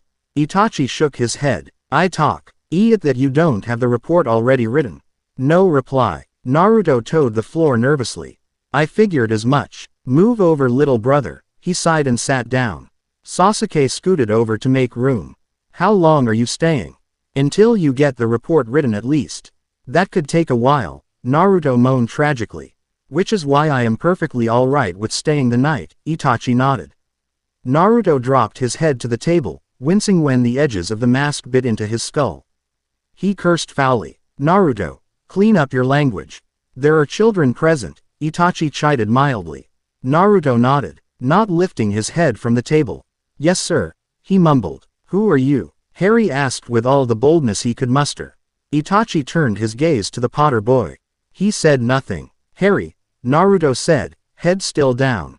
This is Uchiha Itachi, Sasuke's older brother. Itachi-san, meet our assignment, Harry Potter. Assignment. Itachi laughed a little, much like Sasuke. What a thing to call the child. I'm not a child, Harry protested. Itachi hitched up an eyebrow. You are a child by your law and mine. Don't think that because I am from a foreign country that I know nothing of your laws. Harry frowned. How come Sasuke and Naruto are adults by your law if I'm a child? He asked. Because in our village a shinobi is an adult when they graduate and become genin. At whatever age that must be. How old were you? Hermione asked, leaning over the table a bit, looking up from her notes. 8, 8, came a chorus of surprised students. Itachi was something of a prodigy, Naruto said heavily, hauling himself up. It's nothing special. Itachi blinked innocent owl eyes at them. Nothing special. Sasuke groaned. I only know one other person who graduated as young as you, brother. Oh, Kakashi-sensei. Ah, Kakashi. Itachi nodded. He should be retiring from active missions soon, from what I hear. You're kidding, scoffed Naruto. Who's Kakashi? Ron asked. Our sensei. Naruto said distractedly. What's a sensei? An instructor, a teacher, a master of a profession, Itachi explained shortly, then turned to Sasuke and Naruto. Are they always this nosy? The two young Anbu nodded in unison. Itachi looked upwards, silently petitioning the gods for patience. A note was dropped in front of Harry. Harry opened and read its contents, sighing. Professor McGonagall wants to see you three and me after dinner, he said dejectedly. Who's this? Itachi asked. Sasuke pointed to the head table where the professors sat. The one in green. Ah. Itachi nodded. Itachi trailed after his brother, Naruto and Harry. They made quite the procession down the long stone corridors. Naruto, as the highest ranking, took the lead with Harry behind him. Sasuke walked behind Harry and Itachi behind Sasuke. The students, who had grown somewhat accustomed to Naruto and Sasuke wandering around in their Anbu masks, gazed in open interest at the newcomer. Naruto led them through the halls with flawless ease. He had the password ready by the time they reached the gargoyle. Itachi was impressed. The Jinchuriki had grown a lot in the years that he had known him. He knocked on the door to the office. Enter. He opened the door and they slipped inside. She motioned for them to sit. Only Harry took a chair. May I inquire as to the identity of our sudden guest? She asked. Itachi stepped forward. My name is Uchiha Itachi. I am the liaison between Naruto and Sasuke and our Hokage. He nodded his head an inch or so in all the politeness he could muster. Can I assume that you are of the same profession? You can. She peered at him over the rims of her glasses. Uchiha. Any relation to this Uchiha here? She nodded to Sasuke. Itachi nodded. He's my younger brother. Ah, that would do it. Now, why have you come to Hogwarts? To relay the monthly report back to our Hokage. McGonagall blinked. Report. Of course. Itachi nodded smartly. We are professionals after all. For long-term missions such as this is it necessary to post regular reports during as well as a summary report after the completion. Since neither Sasuke nor Naruto are permitted to leave the Potter Boy or this castle to deliver the report to Hokage-sama personally, then a courier must do it for them. And that courier is you. That would seem to be the case, yes. No need to get smart with me. She frowned disapprovingly at him. Itachi said nothing, not even bothering to look repentant. Naruto and Sasuke grinned at his attitude behind their masks. How long are you staying? As long as necessary. I see. The shinobi could tell she was disapproving of their very presence. Itachi narrowed his eyes. Madam, I do not believe you understand the great privilege you are enjoying at this very moment. He frowned down at her. She gazed back with all the dignity of a teacher. What privilege is that? You are under the protection of the leader of the Anbu and his second. Usually this would not be as great an honor, but the current leader, Uzumaki Naruto, is also the first candidate for Rokudame, the next Hokage, Itachi said stiffly. Sasuke nodded. Hokage-sama is only waiting for the completion of this mission before she steps down and allows Naruto to succeed her. This was news to Naruto, but he refused to allow his surprise to show in any way. Itachi continued, with such a power working for you, one should be at least respectful. It would not be wise to make enemies with a power this great. Now Naruto held up a hand. Enough. That is enough, he said softly. Itachi and Sasuke stepped back. Naruto took off his mask and looked McGonagall in the eye. I don't particularly care what you think of me as a person and as an individual. I only request that you allow me to do my job as I see fit. I gave my word that I would die before I allow any harm to befall this school, the students within, or Harry Potter. That is my nindo and I will never go back on it. And with that he stepped back, putting his mask back on in one smooth movement. McGonagall was silent for a good 3 minutes. Harry shifted nervously. The shinobi stood still. not twitching a single muscle within human control. Very well, I will try to cooperate more, she conceded. That is appreciated. Thank you. Naruto nodded. They left the office a little happier than when they arrived. Of course it was less than 5 minutes after entering the Gryffindor common room that all three shinobi started developing headaches. Naruto and Sasuke, who had been able to brace themselves, each grabbed one of Itachi's arms and clung for dear life as they waded through the crowd. They managed to claim 3 empty seats before the mob caught up and descended. I say we play a game or something like that, Naruto said. What do you two feel like?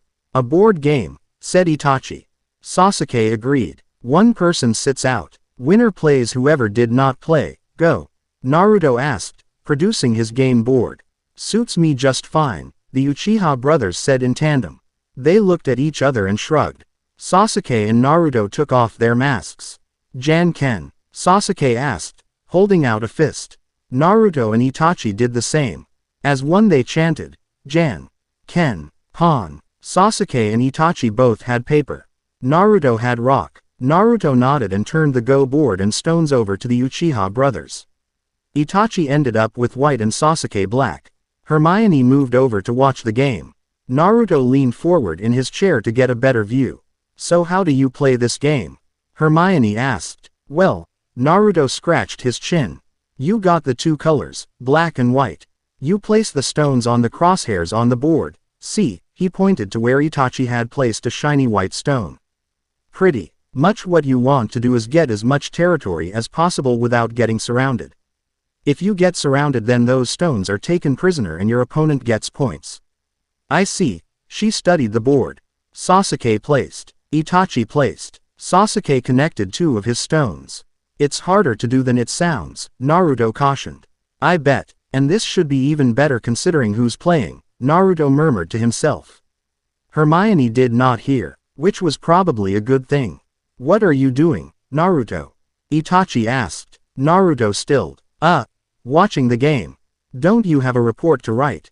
Yes, Itachi-san. It's a good thing that your writing's gotten better, Itachi said, scanning the contents of the scroll Naruto had given him. Godime-sama should be pleased with this.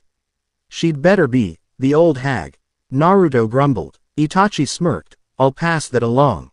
You do that. Naruto folded his arms. The captain of the Anbu division nodded to the head of the Uchiha clan BEF. Or the Uchiha vanished in a cloud of smoke.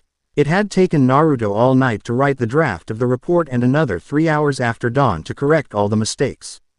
Things like that, he had learned, had to be done perfectly. Or else the old hag in charge would assign him boring desk work rather than field work. A truly terrifying prospect, indeed. You can breath now, Naruto, Sasuke said, clapping him on the shoulder. Naruto stumbled forward, surprised. You don't have to write another report for a month. Unless of course Godime-sama deems that one unfit and sends Itachi back to make you rewrite it. Don't even joke, Sasuke. Naruto commanded, spinning around. Go to bed, Dobi. Sasuke pushed the blonde towards the boys' dorm. You stayed up all night writing that report. Get some sleep now and you can cover my night shift. Naruto smiled, looking very tired. Thanks Sasuke. You're the best, and he slipped upstairs with the intent to fall face first into bed. Sasuke shook his head and slipped out after Harry. Scarring students. 101. School was boring. He had said it before and he would say it again, since it obviously bore repeating. The ghost teacher was Dironin. Gee on and on about some war that happened 700 years ago. It should have been interesting. Sadly, not so. Half the class was nodding off. Something the teacher said caught Naruto's attention. And that's when Airman met the great nine-tailed demon fox. Nine-tailed demon fox. That can't be good. As Naruto paid closer attention to the lecture, no easy feat considering the dry delivery, he could feel Kyuubi stirring in his prison. The feeling immediately set him on edge. His stomach clenched spasmodically. A small gasp startled him out of his focus. He looked towards a timid Hufflepuff girl. She was staring at his hand. Hardly surprising considering that it was dripping with a steady stream of warm blood. Unclenching his fist he scowled when he noticed that his fingernails had lengthened and hardened into claws. Proof that Kyuubi was exerting his will over his host in prison. Biting back a curse, he fished a clean square of cloth from a pocket and wiped the blood away even as the puncture wounds healed over before his eyes. He dropped the cloth on the floor and used his foot to push it around, picking up the worst of the blood from the floor. Lovely. Are you all right, sir? The girl asked. Naruto nodded. She looked uncertain, but was clearly unwilling to press the matter. He turned his attention back to the lecture. I heard a rumor that you were bleeding today in a history of magic class, Sasuke commented offhandedly. They were both sitting up on one of the high window ledges in the great hall watching the children eat their dinner. So, Naruto shrugged. What happened? A particularly lecture on the battle between some guy called Airman of the Southern Lake and a certain nine-tailed demon fox.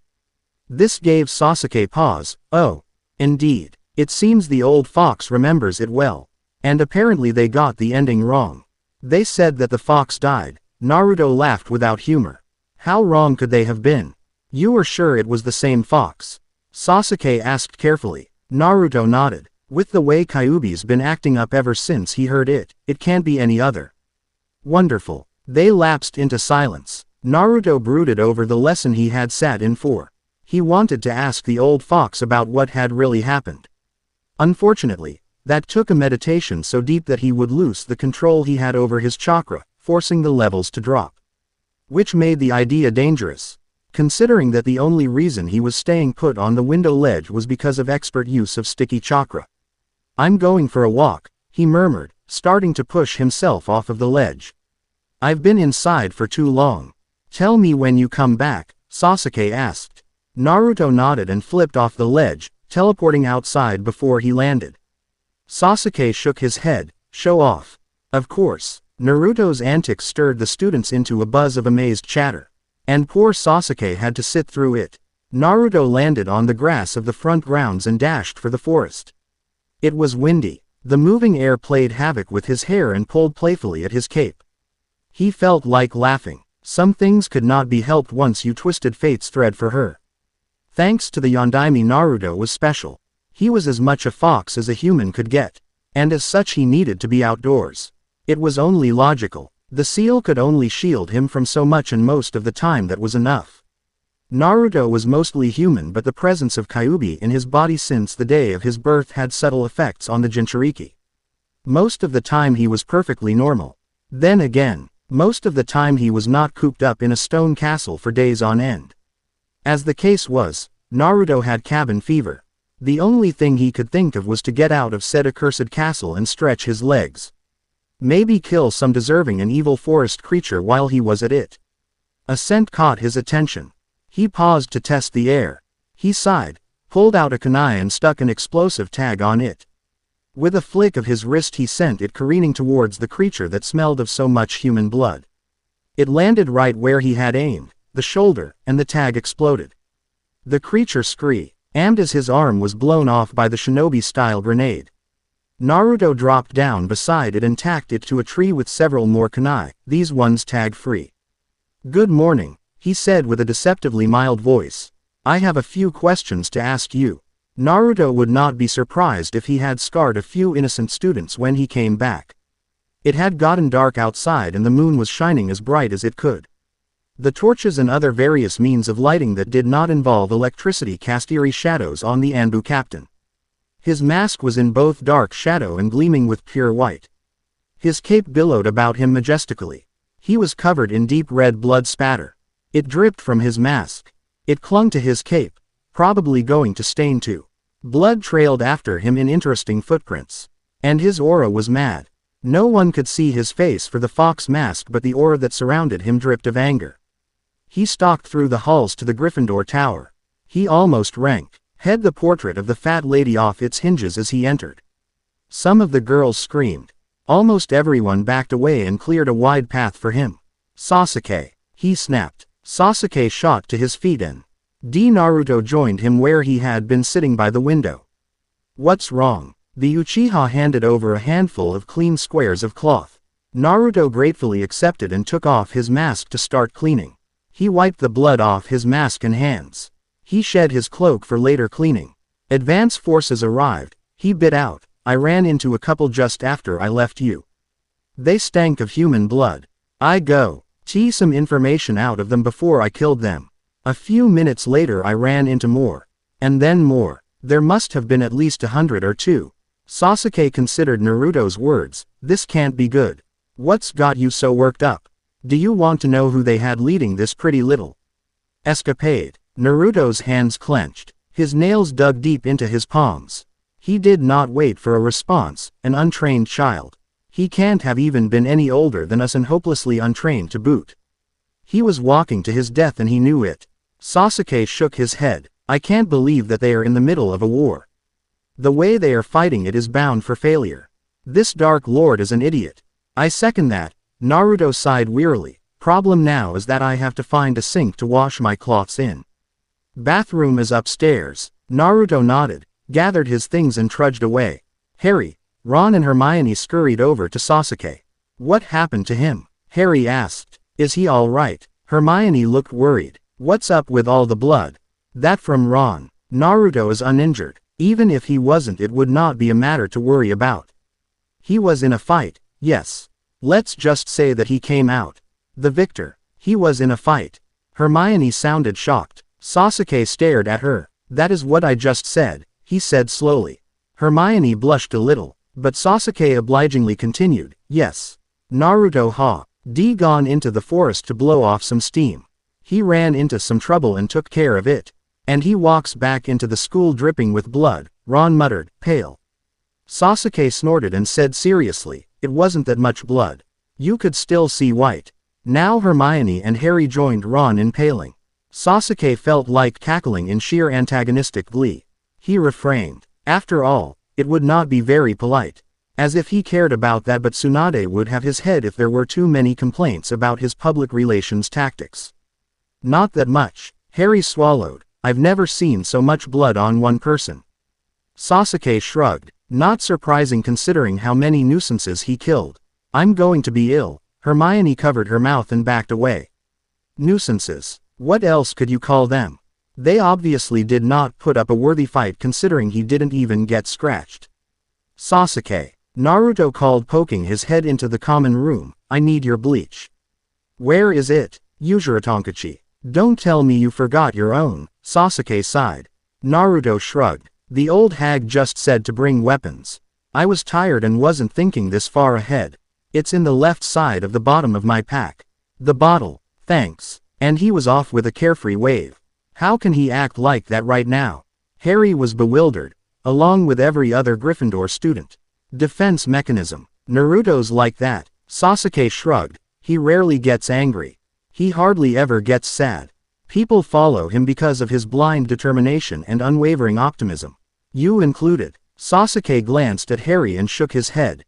I follow him because I know him. Harry nodded and moved away. Lord Voldemort, the advance army has been demolished, reported a quaking Death Eater.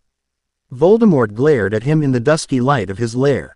Demolished, he repeated. His minion nodded. To a man. Is that so? Yes, Lord Voldemort, are you sure? The Death Eater hesitated. Yes.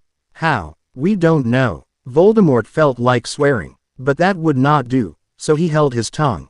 I see. Time for Plan B. It had taken Naruto an hour of hard scrubbing and bleaching to get the blood out of his clothing. The cape too. The onslaught of red bodily fluids worse on it, seeing as how it was pure, snow-white and worn outermost. By the time he was done he was ready to fall face first into bed. Clea. Ning always took more energy than any amount of fighting. Unfortunately he still had to report.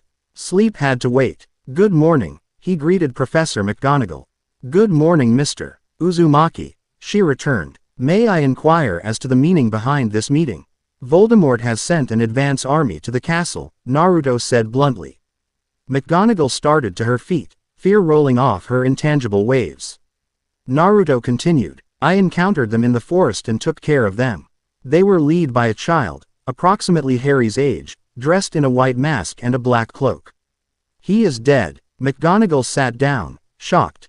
You killed him? She asked weakly. That is my job. Naruto nodded stiffly. You could have brought him in for questioning, she reprimanded, frowning. Naruto took a breath. All due respect, I know my duty and all that it entails. I interrogated the little brat before I killed him. He was going to die anyways. Evil lords rarely keep around minions who fail them. McGonagall digested that. And what did you learn? She asked at length. Naruto removed his mask and wiped his forehead, sighing. A reoccurring problem that I have run into while dealing with minions and henchmen is that they rarely know anything pertinent. Nothing. Got it in one. Sorry. He shook his head seriously. But we do know that Voldemort is on the move against this school. It's a good thing. I was out there, otherwise the grounds would be a mess and you'd either have to wait for it to rain or have me or Sasuke do a large-scale water just to get rid of the blood, and that's saying nothing about body bits. But this means that the next wave will probably be either stronger or sneakier. Although I'd like to see them get into the castle without Sasuke or I knowing immediately, he laughed a little.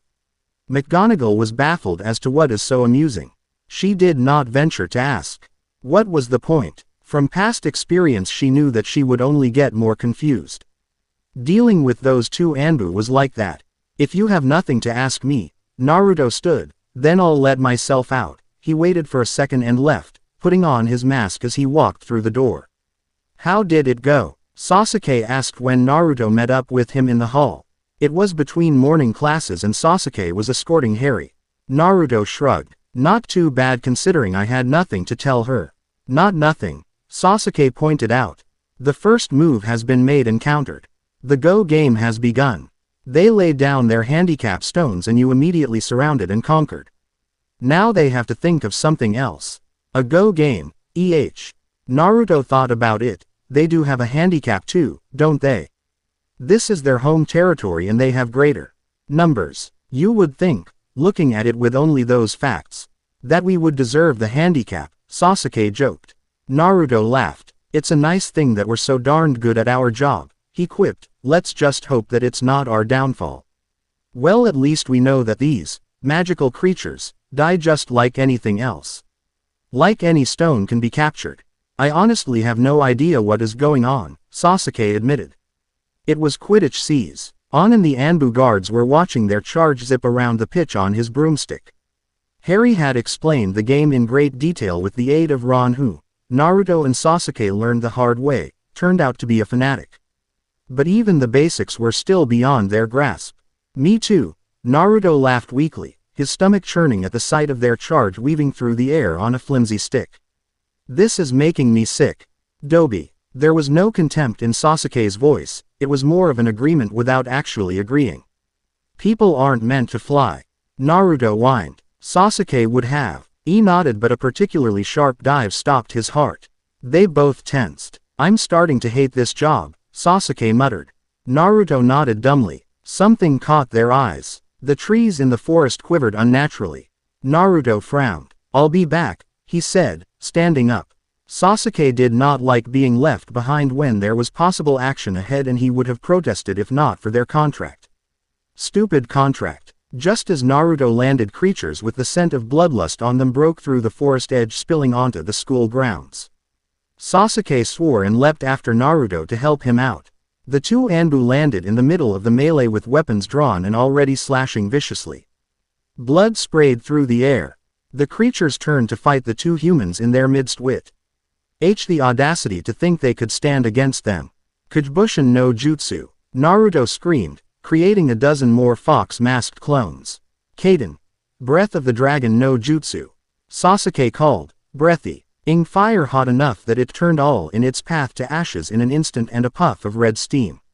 Still they came. Shuriken embedded themselves into the heads of the invaders and kunai shot straight to hero multiple bodies with the force with which they were thrown. Naruto almost lost his concentration when he spotted Harry coming over on his broom. He sent a couple clones and a rather large toad to drag the courageous, but stupid, boy wizard back to the castle, where it was relatively safer. He was going to have a talk with Harry when they finished this little skirmish. But back to the problem at hand. Naruto shoved his kunai into the skull of a troll-like thing and ripped it upwards, bisecting the brain and effectively killing it. On the downswing of that strike he sliced through the throat of a half-man snake. He ducked as Sasuke dove overtop him in order to get to another tangle of interlopers. His hands flashed into a series of seals. Doden. Feet of clay no.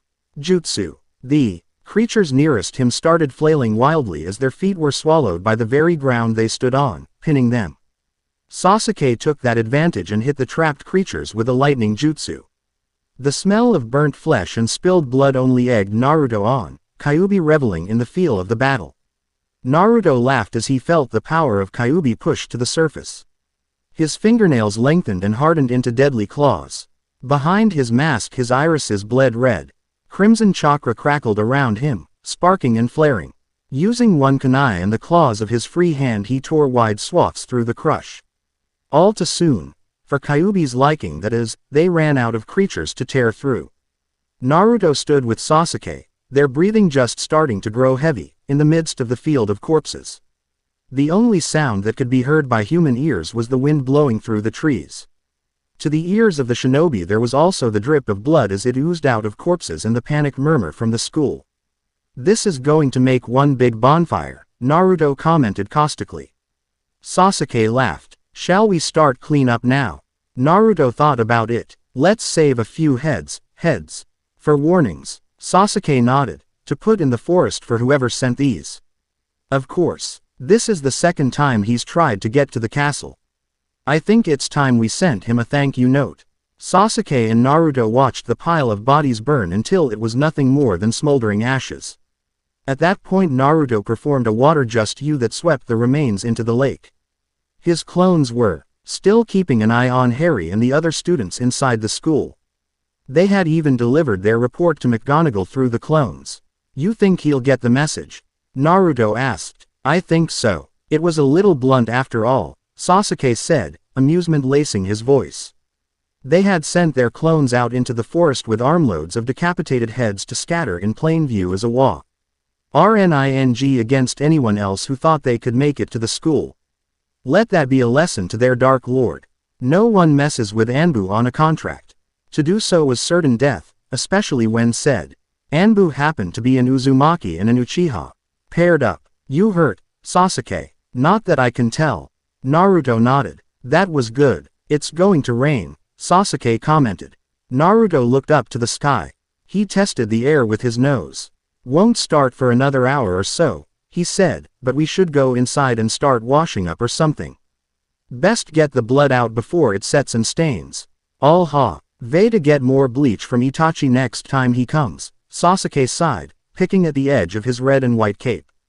"Yeah, I'll need some too, unless, of course, you want me to keep mooching off of you." Sasuke snorted. "You're getting your own." Naruto thought so. They meandered into the school, ignoring the fact that the students all gave them a wide berth.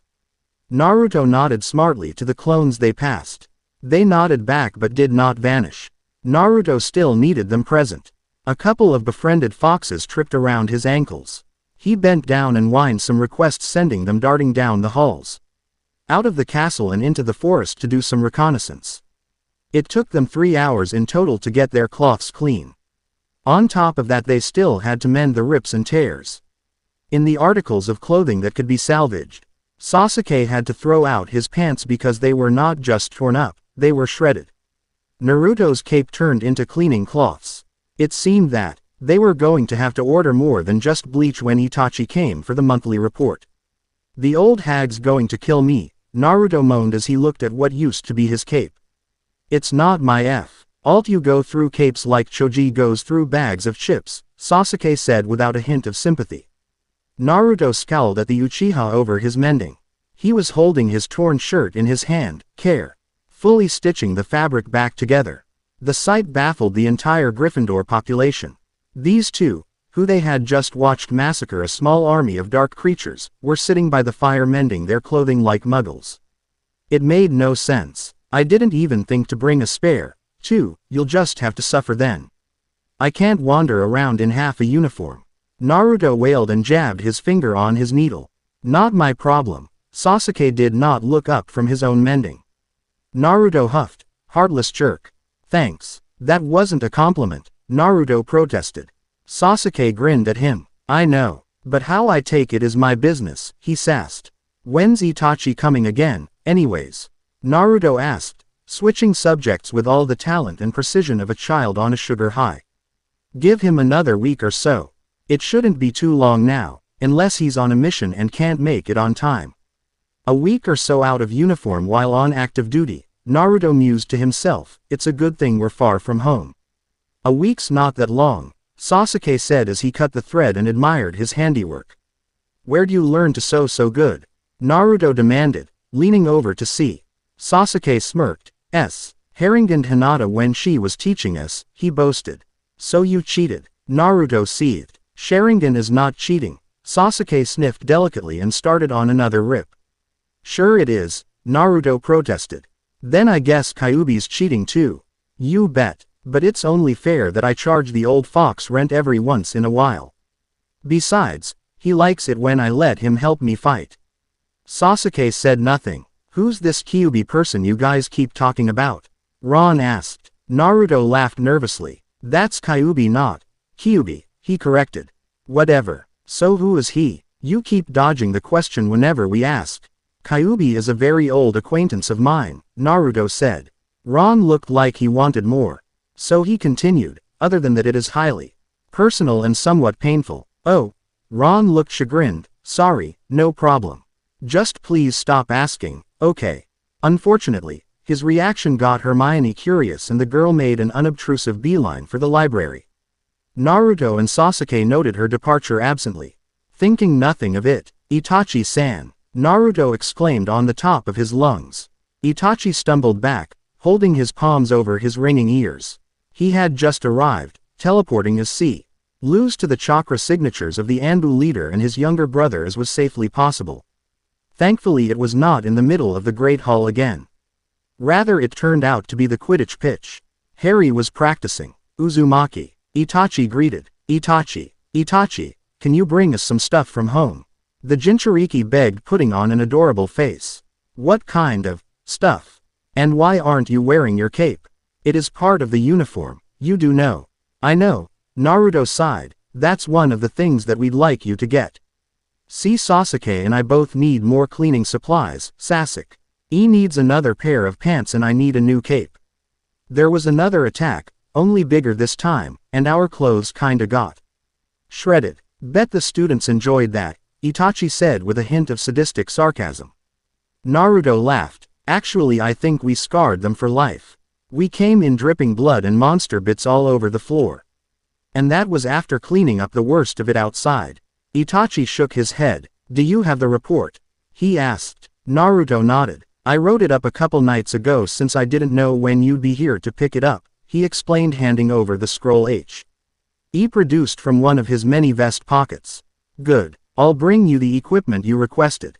Is there anything else? Ramen. Naruto begged. They don't have it here and I'm dying without it. Tachi rolled his eyes and promised to bring ramen as well. Naruto cheered and vowed his undying love to the elder Uchiha brother. Itachi just left. Naruto smiled behind his mask and ran his fingers rough the fur of one of his befriended foxes. The fox shifted slightly into the touch, tongue lolling out of his mouth. Itachi returned an hour later with their orders and a couple of packs more. Naru, to descended upon the delivery like a child on a mountain of free candy, amusing everyone watching. He rifled through clothes and various weapons with blind glee. After he went through everything once, Sasuke managed to persuade him to sort it into two piles, Sasuke's and Naruto's. Naruto got his new cape and supply of instant ramen. Sasuke got several more pairs of pants. They had to split up the shipment of the ever so fun and entertaining pointy objects between them, as well as several bottles of bleach and heavy-duty laundry soap. After watching the captain of the Anbu act like a child, no tea an uncommon sight if you know when to look, Itachi decided to stay for dinner. He sat with Sasuke at the end of the Gryffindor table. Naruto was on hall patrol that evening and as such could not be there as well to enjoy the conversation between two unsociable rocks. Itachi had to leave after the meal. His wife was expecting him home and there was only so long he could spend away from the village. He bid farewell to his comrades and left, teleporting out of the great hall with all the magnificence an Uchiha could muster when he put his mind to it. Who would have thought that the reclusive Uchiha Itachi had show-off tendencies? Certainly not Sasuke. Voldemort peered at the Death Eater before him. They put the heads on pikes in the forest? He asked. The Death Eater nodded. Voldemort stroked his chin. He absently noted that he needed to shave again. Do you think that they are trying to tell us something? He asked, purposefully lacing his voice with amusement. After all, it would not. Do to look as confused and lost as his minions were. He would kill them before he allowed them to see any weakness. It would seem that way, my lord, the brown-noser said. Voldemort frowned. Time for Plan C. Ha, take that, Naruto taunted as he removed several stones from the Go board. Sasuke gazed at him over the board with his sparkling black eyes. They had set themselves up in the Gryffindor Common room like they usually did in the evening, to play any game that tickled their fancy at the moment. The venue of tonight. Another heated battle of Go. Sasuke placed a stone, immune to Naruto's triumphant gloating. As usual, they had gathered a sizable crowd of spectators who were constantly trying to figure out how to play the strange game. Some had even transfigured chessboards and pieces into copies of the Go board and stones. How are the nieces? Naruto asked, placing a stone. Sasuke shrugged. They haven't died yet, even though Itachi's been giving them blunted weapons to play with. Oh, Naruto asked, watching Sasuke place. What kind of weapons? Kunai. Of course. And some things he picked up from Tenten's collection, he continued. How'd he manage to get her to part with those? Naruto was genuinely surprised. Tenten guarded her collection of sharp, pointy and exceptionally lethal objects with unmatched ferocity. Sasuke shrugged. How am I supposed to know, Uzuratonkachi? Naruto scowled and placed a stone. When will you stop calling me that? He complained. When I have my name carved onto a memorial stone, Sasuke taunted, placing a stone. Naruto's cowl darkened and he viciously attacked the board. Sasuke stared at his opponent's last move. He stuttered. I have nothing. He could not believe it. He had lost the entire game in one move. Yuto had been toying with him the entire time. Take that, Naruto smirked, his sky-blue eyes sparkling with a malicious inner light. Shikamaru would be proud. Shikamaru would be wondering why you were playing for so long when you could have ended it sooner. Sasuke shot back mildly. And you know what I'd tell him? Sasuke raised an eyebrow. Why work when you can play? Naruto said triumphantly. Sasuke felt like smacking his forehead. So did a couple of watching students. Even when there is the chance that you could lose the battle. Sasuke asked archly. Naruto smiled brightly, flashing. The Uchiha his famous, it's all good, expression. But that didn't happen, now did it? Dobi, jerk, I will be amazed if you actually survive long enough to succeed Tsunade-sama. Sasuke shook his head mockingly. Naruto developed a twitch visible only because it moved his eyebrow.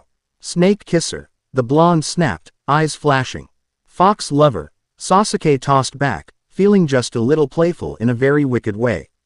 Sound whore. Transsexual. Frigid stick. I'm not frigid. Sasuke protested, absently noting that Naruto did not even bother to protest the transsexual comment.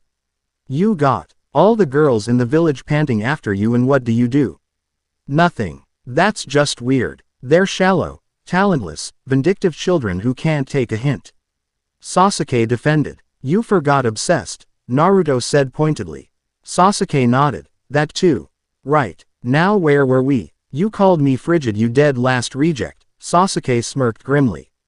Naruto snarled. Look who's talking, you failed avenger. My clan is avenged, you piece of fox crap. Fox crap. This from someone who almost became the next skin of an evil snake. Naruto pushed himself to his feet. Both Anbu were well aware that they were making quite the scene. Too bad they did not care. I killed him before that could happen, Sasuke sniffed.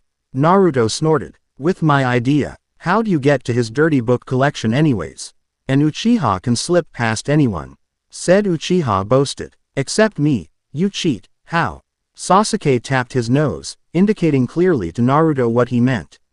Hey, Naruto protested, if the sherry non isn't cheating, then neither is my sense of smell. It should be. You're born with Sharingan. I was born into other abilities. He trailed off uncomfortably, suddenly remembering that they were arguing in front of the uninformed masses. Sasuke picked it up and covered for him. So I guess we're even on the cheating bit. Information gathering. It's only cheating if you get caught, right? The Anbu stared at each other. Naruto smiled and sat back down. Sasuke smirked. Now that they had blown off some steam, they both seemed completely willing to settle back into the routine they had enveloped over their months of haunting the magic castle. I'll take night shift, Naruto offered, standing again and slipping his mask and cape on. Sasuke nodded and packed up the game board. He would only stay up as long as it took Harry to get to bed, since he knew that he had morning shift now. Naruto wandered out of the Gryffindor common room and performed a quick, small-scale Kajibushin. The clones spread out to patrol the halls. He sauntered casually down the corridor to search for the astronomy tower. It was getting late in the year and the nights and days were colder than what he and Sasuke were used to. Both accustomed to the constant heat of the fire country, this English weather was cutting straight to their bones. But he wanted to sit in the highest place, this castle of fur. Even if he had to brave the cold outdoors. Kyuubi demanded it. It took him a decent amount of time to find the right corridors and staircases to get to the tower. Once there, he climbed out onto the roof. With just enough chakra focused to the parts of his body that touched the roof to cling to the dangerously sloped surface, he allowed some more of Kyuubi's warm energy radiate around him. He had found a while back on a winter mission to the water country that if he released Kyuubi's chakra in a thin film that covered his skin, it acted better than any amount of layering. He could not do it while in a skirmish or even when moving. Even on stakeouts, on the chance that someone might sense him, but it was handy for times like this. The night was clear, he noted with a smile. They were far away from the cities, that the only light pollution came from the small village on the other side of the forest.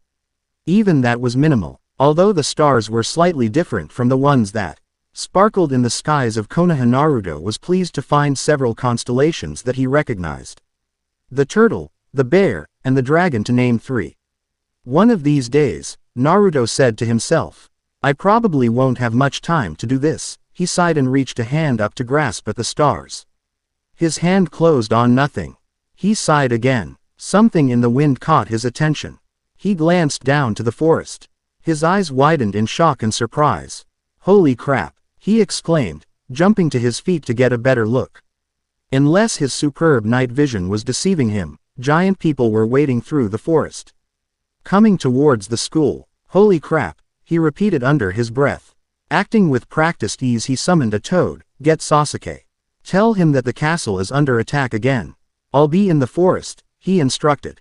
Roger. The toad saluted and hopped away at top speed. Naruto took a breath and leapt off the tower. He grabbed at another tower, swung himself from tower to turret and down the walls until he hit the ground at a dead run. Red lightning crackled around him as he called upon Kyuubi's aid. He was not about to take chances with the strange creatures that were stalking ever closer to the castle. As he drew closer, he almost gagged at the scent of rotting flesh that the giants exuded. His hands flashed in a series of seals, Doden, teeth of the dragon no jutsu. He screamed. The earth under the giants rose and snapped at them. The lumbering beasts dodged the hungry stone maw sluggishly. Many lost limbs from Naruto's initial attack. Cries of pain and murderous outrage filled the night, waking people miles around. Naruto held back, not wanting to confront these monsters head-on while alone. He ran through another series of seals and bit his thumb, spilling blood and amplifying the jutsu. Raiden. Tenshu no Jutsu. Lightning laced through the clear sky, striking several giants head-on. The electrical jolt shorted out whatever they used to think with and baked their bodies from the inside out. Kurigakur no Jutsu. A heavy mist rolled in and obscured his position from the remaining giants, who were casting about desperately for the person responsible. There were still 10 living. Naruto crept silently to another position a good 50 feet from his last. Another series of seals and another bitten thumb. Suiden. Dasui no Jutsu. The giant nearest him stumbled and swayed as all of the water in his body evaporated. Naruto hit him with a mid-level Kaden, burning the dried creature before it could suffer too much. He moved again. 9 more to go. He tossed a large Rasengan towards them. The brilliant ball of spinning chakra tore through 2, leaving lifeless body parts in its wake. Messy, but effective, was the legacy of his father.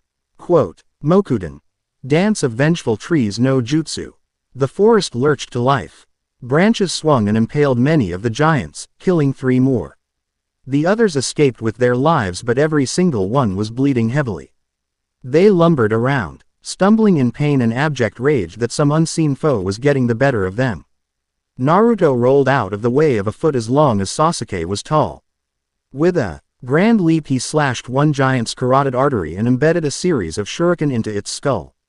The monster staggered a few steps before falling heavily to the ground, bleeding out its last seconds of life.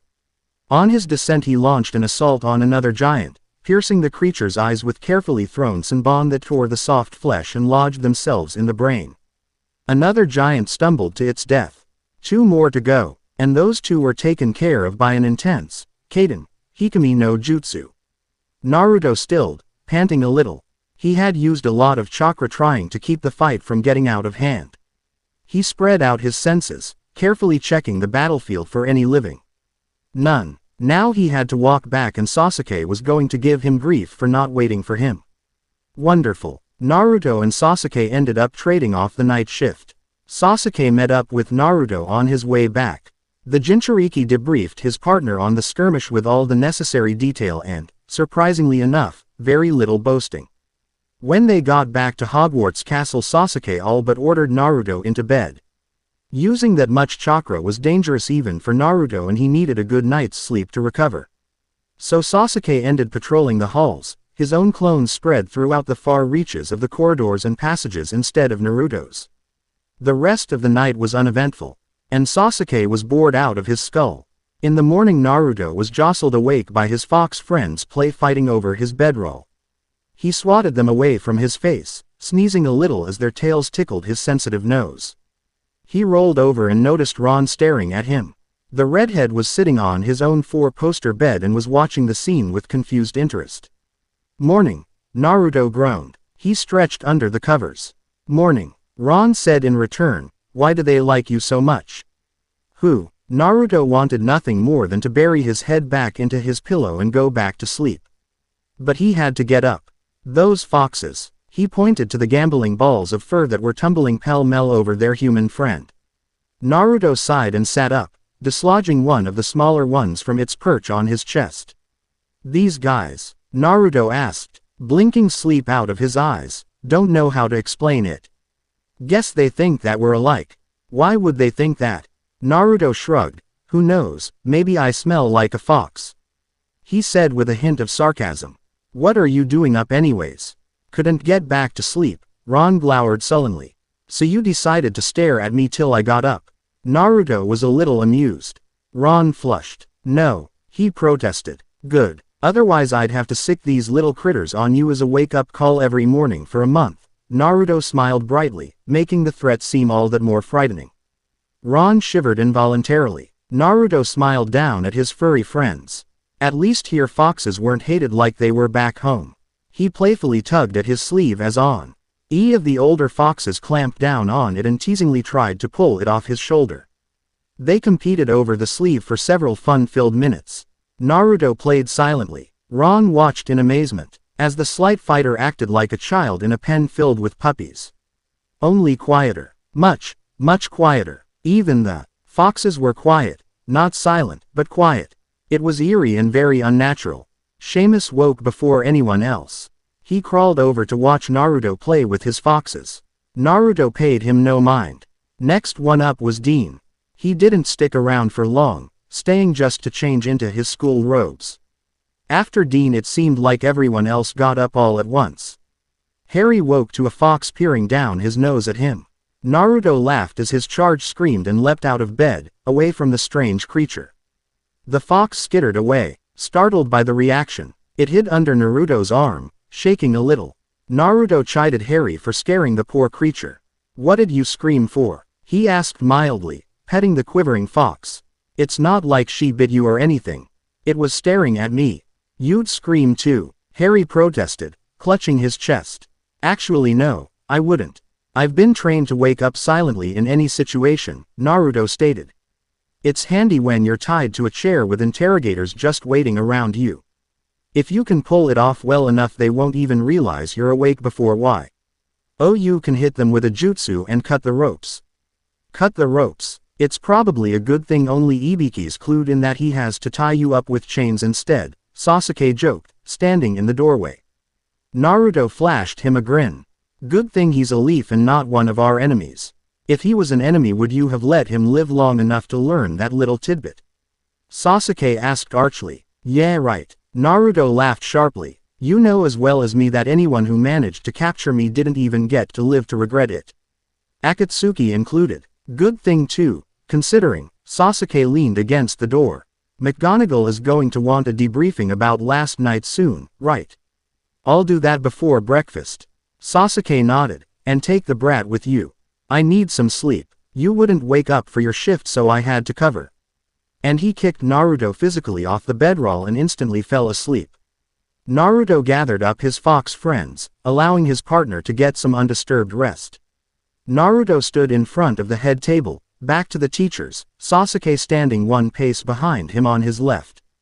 The breakfast conversation died a swift death when the students noticed them. Naruto steeled himself and asserted his best, "Commander," voice that would have seasoned Anbu scrambling to obey. "Your attention," he called, silencing the last, due to some unfortunate situations that have been cropping up lately. Some new rules have been approved for implementation among the population of the school. Hogwarts. There was a confused murmur among the students. Sasuke handed Naruto a rolled-up piece of parchment. Naruto unrolled it and glanced about the hall once more before beginning. In the event that any dark creatures are found anywhere on the school grounds, you are not to confront. Retreat and inform Sasuke, myself, or, if we cannot be found, the professors, who will then in turn inform us. If a fight breaks out like the one witnessed a month and a half ago, you will stay with the castle and will not try to assist. To do so will result in the immediate assumption that you are an enemy and your life may very well be forfeit. The students stared at them with wide eyes, some of the Gryffindors looking a little rebellious. Naruto continued, anyways, if either Sasuke or I find any student attempting to break these simple rules, you will subjected to the type of detention Hat Shinobi students have to suffer through.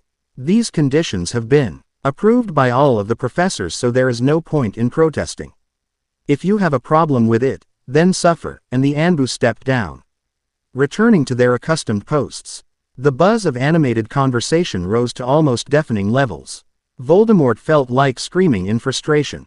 Who in the entire world was powerful enough to stand up against that many giants? The entire situation was simply inconceivable. That was the last straw. Gather everyone, he commanded his Death Eaters, they have insulted me for the last time. Naruto laughed wickedly as Peeves skittered down the hall, fleeing from the blonde Anbu. The students looked at him, surprised. What's wrong with Peeves? Ron said, asking the question that was on everyone's mind. He doesn't like me, Naruto said smugly. Peeves never acts like that, a Hufflepuff boy protested. I could show you what I did to him, but I think your sensei would protest. On grounds of overly abusive psychological torture, he shrugged helplessly. Psychological torture? Hermione gasped. Naruto shrugged again. Well, you can't physically touch a ghost, so what else can you do? What did you do, Yujiro Tonkachi? Sasuke asked. Naruto spun around to face his partner, flashing a triumphant grin and a victory sign, Tsukiyomi, Uzumaki rendition. He declared. Sasuke's eyes widened and his jaw dropped. Not that anyone could see since he was wearing his mask. You ripped off the Tsukiyomi. He stormed forward and grabbed Naruto by the front of his vest. How did you do it without the Mangekyo Sharingan? He demanded. Hey, the Uchihas don't have dibs on being the only plagiarizers in the 5 great countries, you know. It just takes a lot more chalk. Raw, and it took me ages to figure out genjutsu. It's not exactly my strong point, you know. I still can't even do a plain henge. I have to up the difficulty to a kachenge. Sasuke let him go and stepped back. Yeah. You were always more of a demolition-style fighter than silent subterfuge. I still don't like the fact you managed to even get close to something only Itachi can do. I'd teach you, Naruto offered. But my way of doing it would probably kill you. Dobi. The insult was said more with exasperation rather than venom. Naruto smirked. Come on, Sasuke-kun. We're going to make these kids late for class. He laughed, tugging on Sasuke's sleeve. What do you care? Sasuke asked, somewhat curious despite himself. Naruto made a face no one could see, but it carried nicely though into his voice.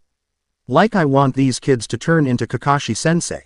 Point made. Get to class. Sasuke roared. The students scattered. Sasuke and Naruto grinned. They loved this. A garter snake slithered along the edges of the corridors, seeking out its master. Sasuke bent down and allowed it to climb up his arm, wrapping itself around the appendage for a better hold. What is it? Monsters on the move, it hissed. Through the forest. Many monsters. What kind? Same as 2 attacks before. Only more. With humans in black kappas. How far? SSIX minutes at current S speed. Sasuke nodded. Find Naruto and tell him. The snake allowed Sasuke to set it down on the floor again. With the faint hiss of scales against stone, the reptile was gone. 6 minutes before pandemonium reigns supreme. Sounds fun, Sasuke thought. Naruto met the Uchiha out in front of the school. Both were clad in their Anbu uniforms and armed to the teeth. So your snake said that there should be a pretty nice fight heading our way. He commented casually. That's the word, Sasuke agreed. We should go meet them, Naruto said seriously. After all, it would only be polite since they came all this way. I don't think there'll be a need.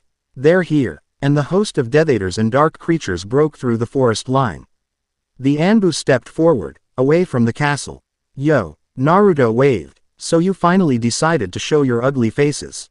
It's about time. Sasuke almost died. This idiot was going to be the village's leader. One of the cloaked men stepped forward. Who are you peons? He demanded. Let us pass or you shall die. Naruto laughed. Us die? You are clearly outnumbered. And you're stupid. Are you all followers of the Dark Lord Vold, whatever his name was? That is Lord Voldemort to you, worthless scum. The man shrieked. Naruto winced. Yeah, whatever. Sorry. So should I take it that you are? Dobi. Sasuke sighed. Of course they are. Right. Then let's get down to business. Naruto ran his fingers fondly over the handles of his kunai. Surrender or die. The entire army before them laughed. Sasuke and Naruto grinned. We'll take that as a no, Sasuke said, activating his Sharingan. I kinda hoped you'd say that, Naruto said, a hint of a feral growl creeping into his voice as he woke Kyuubi. The 2 Anbu blurred out of sight, instigating the battle. They darted in and out of the creatures and Death Eaters with deadly ease and inhuman speed. Within the first 5 minutes a good portion of the army had fallen to the foreigners. Doden. Jaws of the Dragon no Jutsu. Naruto cried. The earth shuddered, lifted and buckled, deadly spikes of stone forming the teeth of a giant hungry mouth. More than 20 monsters fell to the jutsu. Yukiden. Ice blood no Jutsu. Sasuke breathed a burst of chilling chakra on those nearest him, freezing them solid. He dodged the colored lights that streaked his way from the wands of the Death Eaters.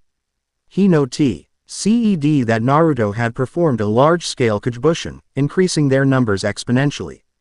Sasuke and Naruto, almost as one, bit their thumbs and flashed a rapid series of seals while screaming, Kuchio's no Jutsu. The giant bodies of Manda and Gamabunta crushed many on the battlefield.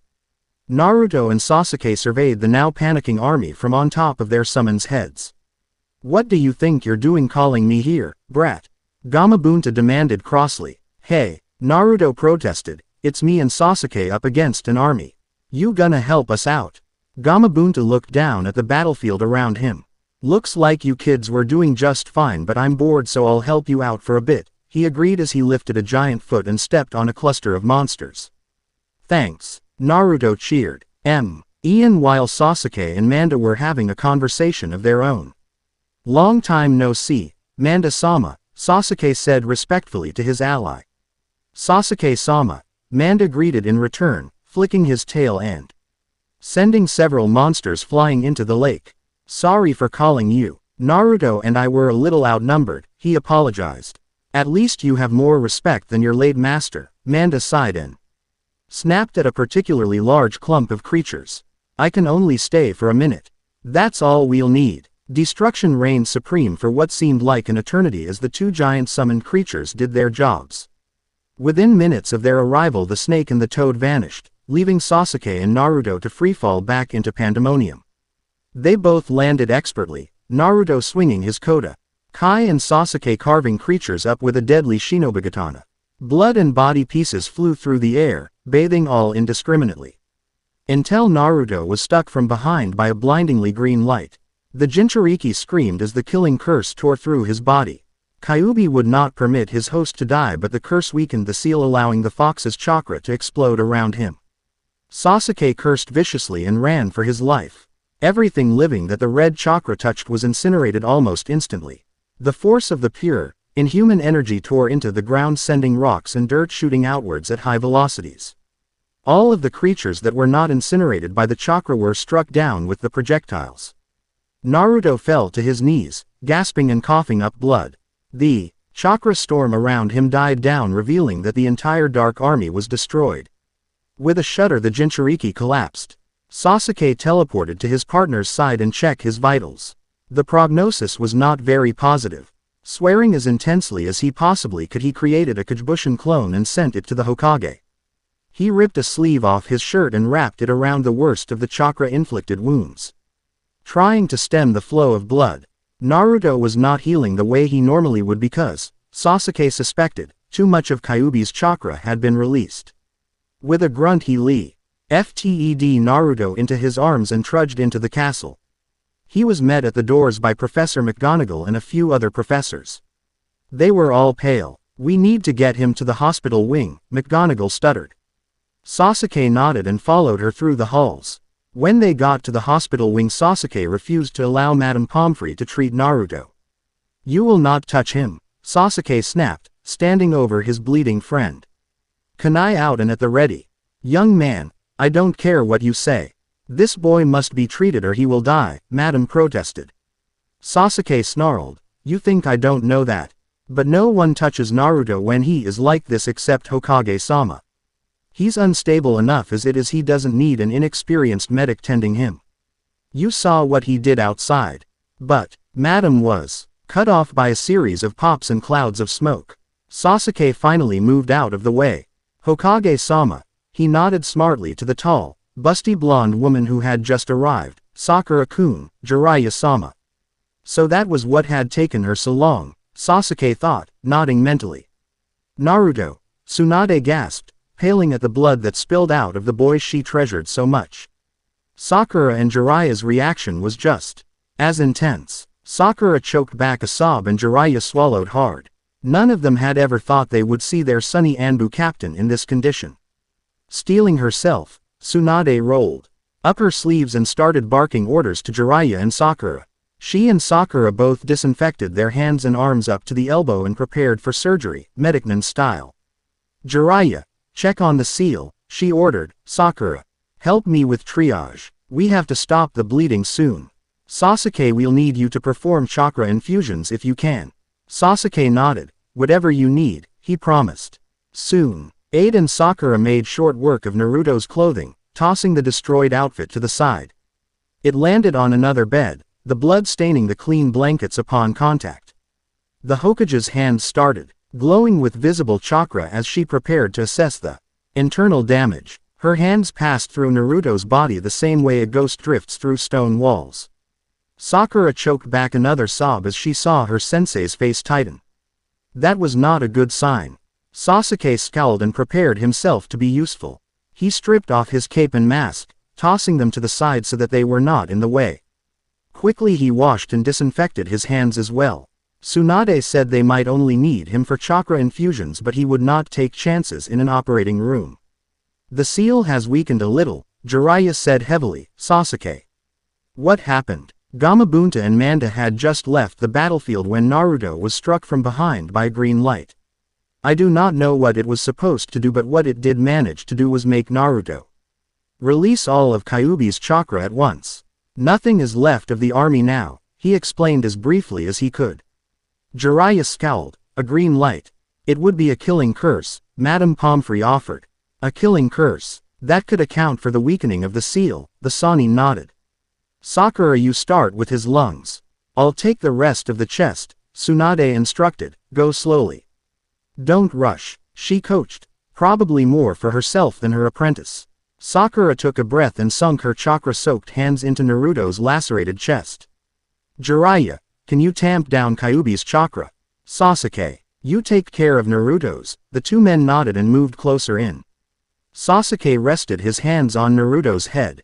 As he lowered his consciousness into synchronicity with Naruto's fluctuating life signs, he vaguely heard Tsunade mutter that this would be easier with a Hyuga to close the Tenketsu, but they had to work with what they had on hand. Tsunade and Sakura worked for hours, force healing Naruto and stabilizing his vitals. Sakura shoved blood pill after blood pill down his throat to replace what he had lost before and during surgery. By the time Tsunade declared that was all they could do, the sun was long gone and the moon was high in the night sky. Both medicnen pushed sweat-dampened hair from their faces. Sasuke and Jiraiya steered them to empty cots. Sakura gratefully accepted the soft bed and passed out. Tsunade merely sat down and stared at her friend-turned-patient. Will he be all right? Sasuke asked timidly. Jiraiya will have to reinforce the seal in the morning, she sighed. But the brat's too annoying to die like this. He hasn't kicked me out of office yet. The conscious shinobi smiled wanly at the old joke. But, honestly, I don't know how long it will take for him to recover. His usual overnight miracle recovery is all due to Kyuubi, but Kyuubi is drained even more than the brat is. So he's going to take a while to get better, Jiraiya summed up. Sasuke nodded. I need something to eat, Tsunade said pathetically. Madame Pomfrey, who had been sitting on the sidelines through the entire surgery, scurried forward with a platter of bite-sized snack foods. She set it on the bedside table next to Tsunade. Tsunade thanked the Metawitch and descended upon the sustenance. Word spread through the school about Naruto's condition, but not the true cause of it. Sasuke was forced to leave his bedside to trail morosely behind Harry. Neither liked the situation. Sasuke did not want to leave Naruto and Harry, along with every other student, found Sasuke's sullen silence and biting attitude frightening, especially after what they had seen during the rather lopsided battle fought on the front grounds. Tsunade had stayed for as long as she could but had to return to the village. She left Sakura behind to monitor Naruto. Jiraiya stuck around to reinforce and monitor Naruto's seal. The current shinobi population of Hogwarts' School of Witchcraft and Wizardry, twice what it was only days before. When Jiraiya was certain that Naruto's seal would hold, he returned to Konoha, ordered to do so by Tsunade on pain of Saw's tration if he failed to comply immediately. No empty threat there. Naruto woke 3 days later, his recovery slowed to just above normal rather than his normal right before your eyes speed. When he opened his clear blue eyes, he was confused. Where was he? Naruto, a girl exclaimed, scurrying closer. He turned his head to see who it was. Pink hair. Sakura-chan. Hey Sakura-chan, he croaked. Wning, he lifted a hand to touch his throat. What happened? You were hit with a deadly curse and it weakened the seal. Kyuubi's chakra exploded, probably to counteract the curse. Tsunade and I were brought by one of Sasuke's clones and it's been 3 days since you had surgery, she explained succinctly. Naruto's frown deepened. Surgery? I was that bad off? Sakura nodded grimly. Naruto muttered an amazed curse. He tried to push himself upright but found, to his embarrassment and dismay, that his arms would not hold his weight. With Sakura's help he was able to sit up. Where's Sasuke? He asked, looking around the hospital wing. With Harry-san. Naruto nodded, wincing at the fact that he was still in pain. This sucks, he complained. I hope I killed whoever got me with that curse. According to Sasuke, Sakura smiled. The chakra outburst killed the army to a man. Good. Because this sucks. Well, stay in bed. I want you to get better as soon as you can, and that won't happen if you strain yourself. His former teammate and old friend commanded. Naruto mock saluted her. Yes ma'am, he said with a smile. Sakura rapped his skull lightly, very lightly, with her knuckles and smiled back. Never change, Naruto. Quote, make me some ramen and it's a deal, he begged. She sighed. Sure thing. It was another 2 days before Sakura would allow Naruto out of bed, and only because he was getting on her nerves. Begging her to let him train. He had to hobble around with a pair of crutches since he had sustained some nasty injuries to his legs that Tsunade and Sakura had not got around to setting until after working hours on his vitals. Sakura chaperoned his adventures out of the hospital wing with fierce disapproval. Kyuubi's chakra was slow in returning, but by the morning of the next day it had grown enough that Naruto was mostly healed. Sakura permitted him to return to most of his normal training routines but warned him away from anything overly strenuous. She read to cover his guard shifts until he was fully recovered, an offer which he somewhat hesitantly accepted. He hated having to hand over duty because he was too weak. It made him feel like the Dobby that Sasuke always called him. He hated that. Thankfully by the end of the week Sakura was forced to admit that he was in near perfect health. "I'll stay for a couple more days," she declared after giving Naruto a checkup. Sasuke was sitting on a chair a couple feet from his teammates, wanting to sit in on the prognosis. He dragged Harry along, who was trying to write an essay. "Why?" Sasuke asked. Sakura flashed him a smile. "Why, Sasuke-kun? Because I'm still trying to win your heart," she said innocently. Sasuke edged away. Naruto laughed at the stony Uchiha, heartlessly taking pleasure in his discomfort. Harry looked up from his essay, snickering as well. "So I'm all better. I can go back to kicking Sasuke's worthless butt around the castle?" Naruto asked mischievously. Sakura smacked him upside the head. The cheeky blonde was tossed back to the floor. "Yes, you're better. Leave Sasuke alone." Harry blinked. "What in the world?" he muttered. "Sakura inherited Tsunade's monstrous strength," Sasuke explained. Harry was still lost. "It's a byproduct of her medical training." Oh, he was still lost. What did physical strength have to do with medical training? "I always did have better control at things like that," Sakura boasted. "Yeah," Naruto said, sitting up and rubbing his jaw. "You did the finicky things. Sasuke did the quiet things and I took them out with as much noise and mess as was inhumanly possible." He joked. Team 7 grinned, all agreeing that that was a fair assessment. "At least the Dobby admits he's a human disaster," Sasuke taunted. Naruto shook his fist at him. All right, Sakura said, throwing up her hands. "Get out of here. I don't want to have to treat either of you for a long time.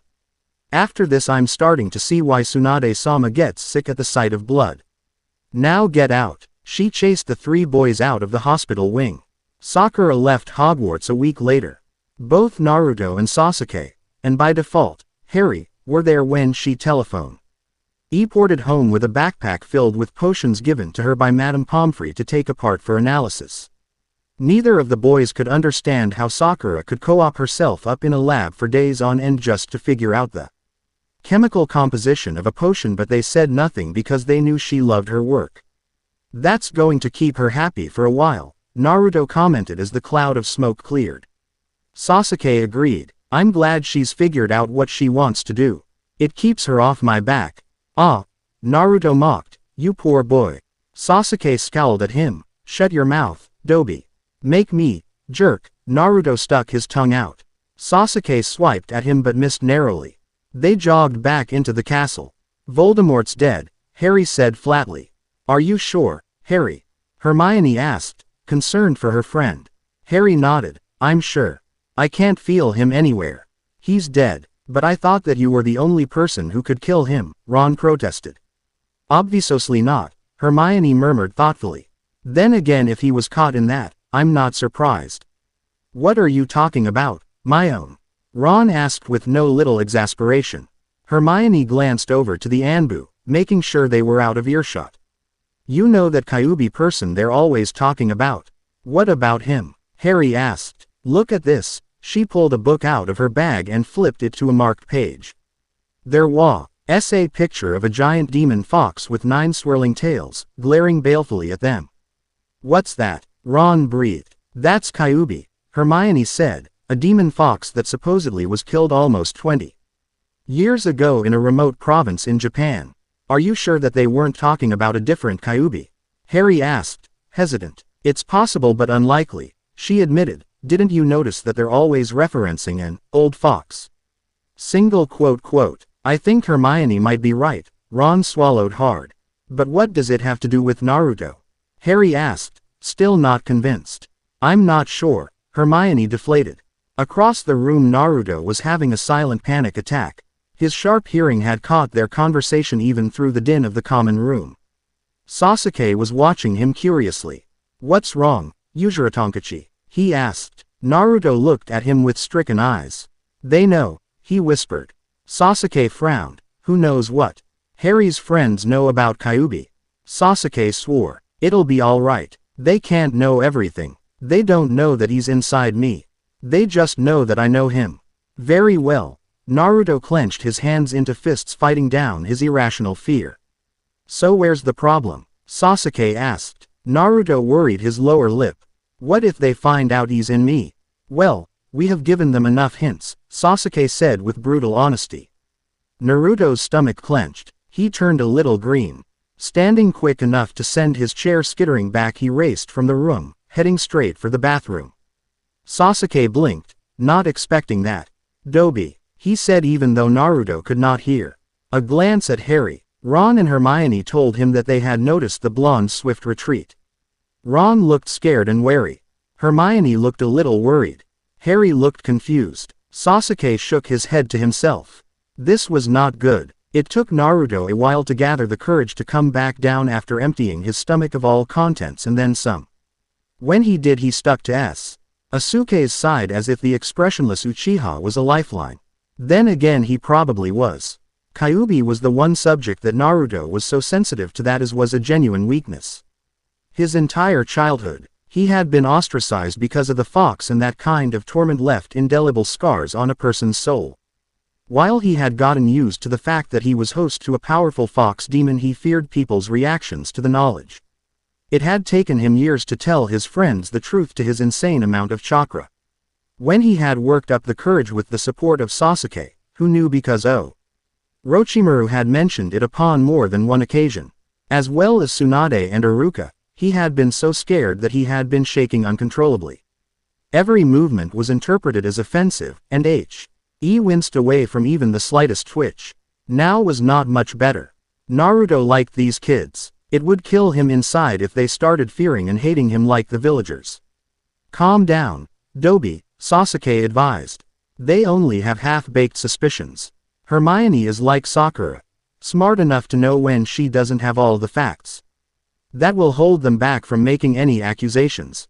But Ron's like me when it comes to being a loudmouth, Naruto murmured. If he feels threatened, he's probably going to blurt it out. Then talk to them before that happens.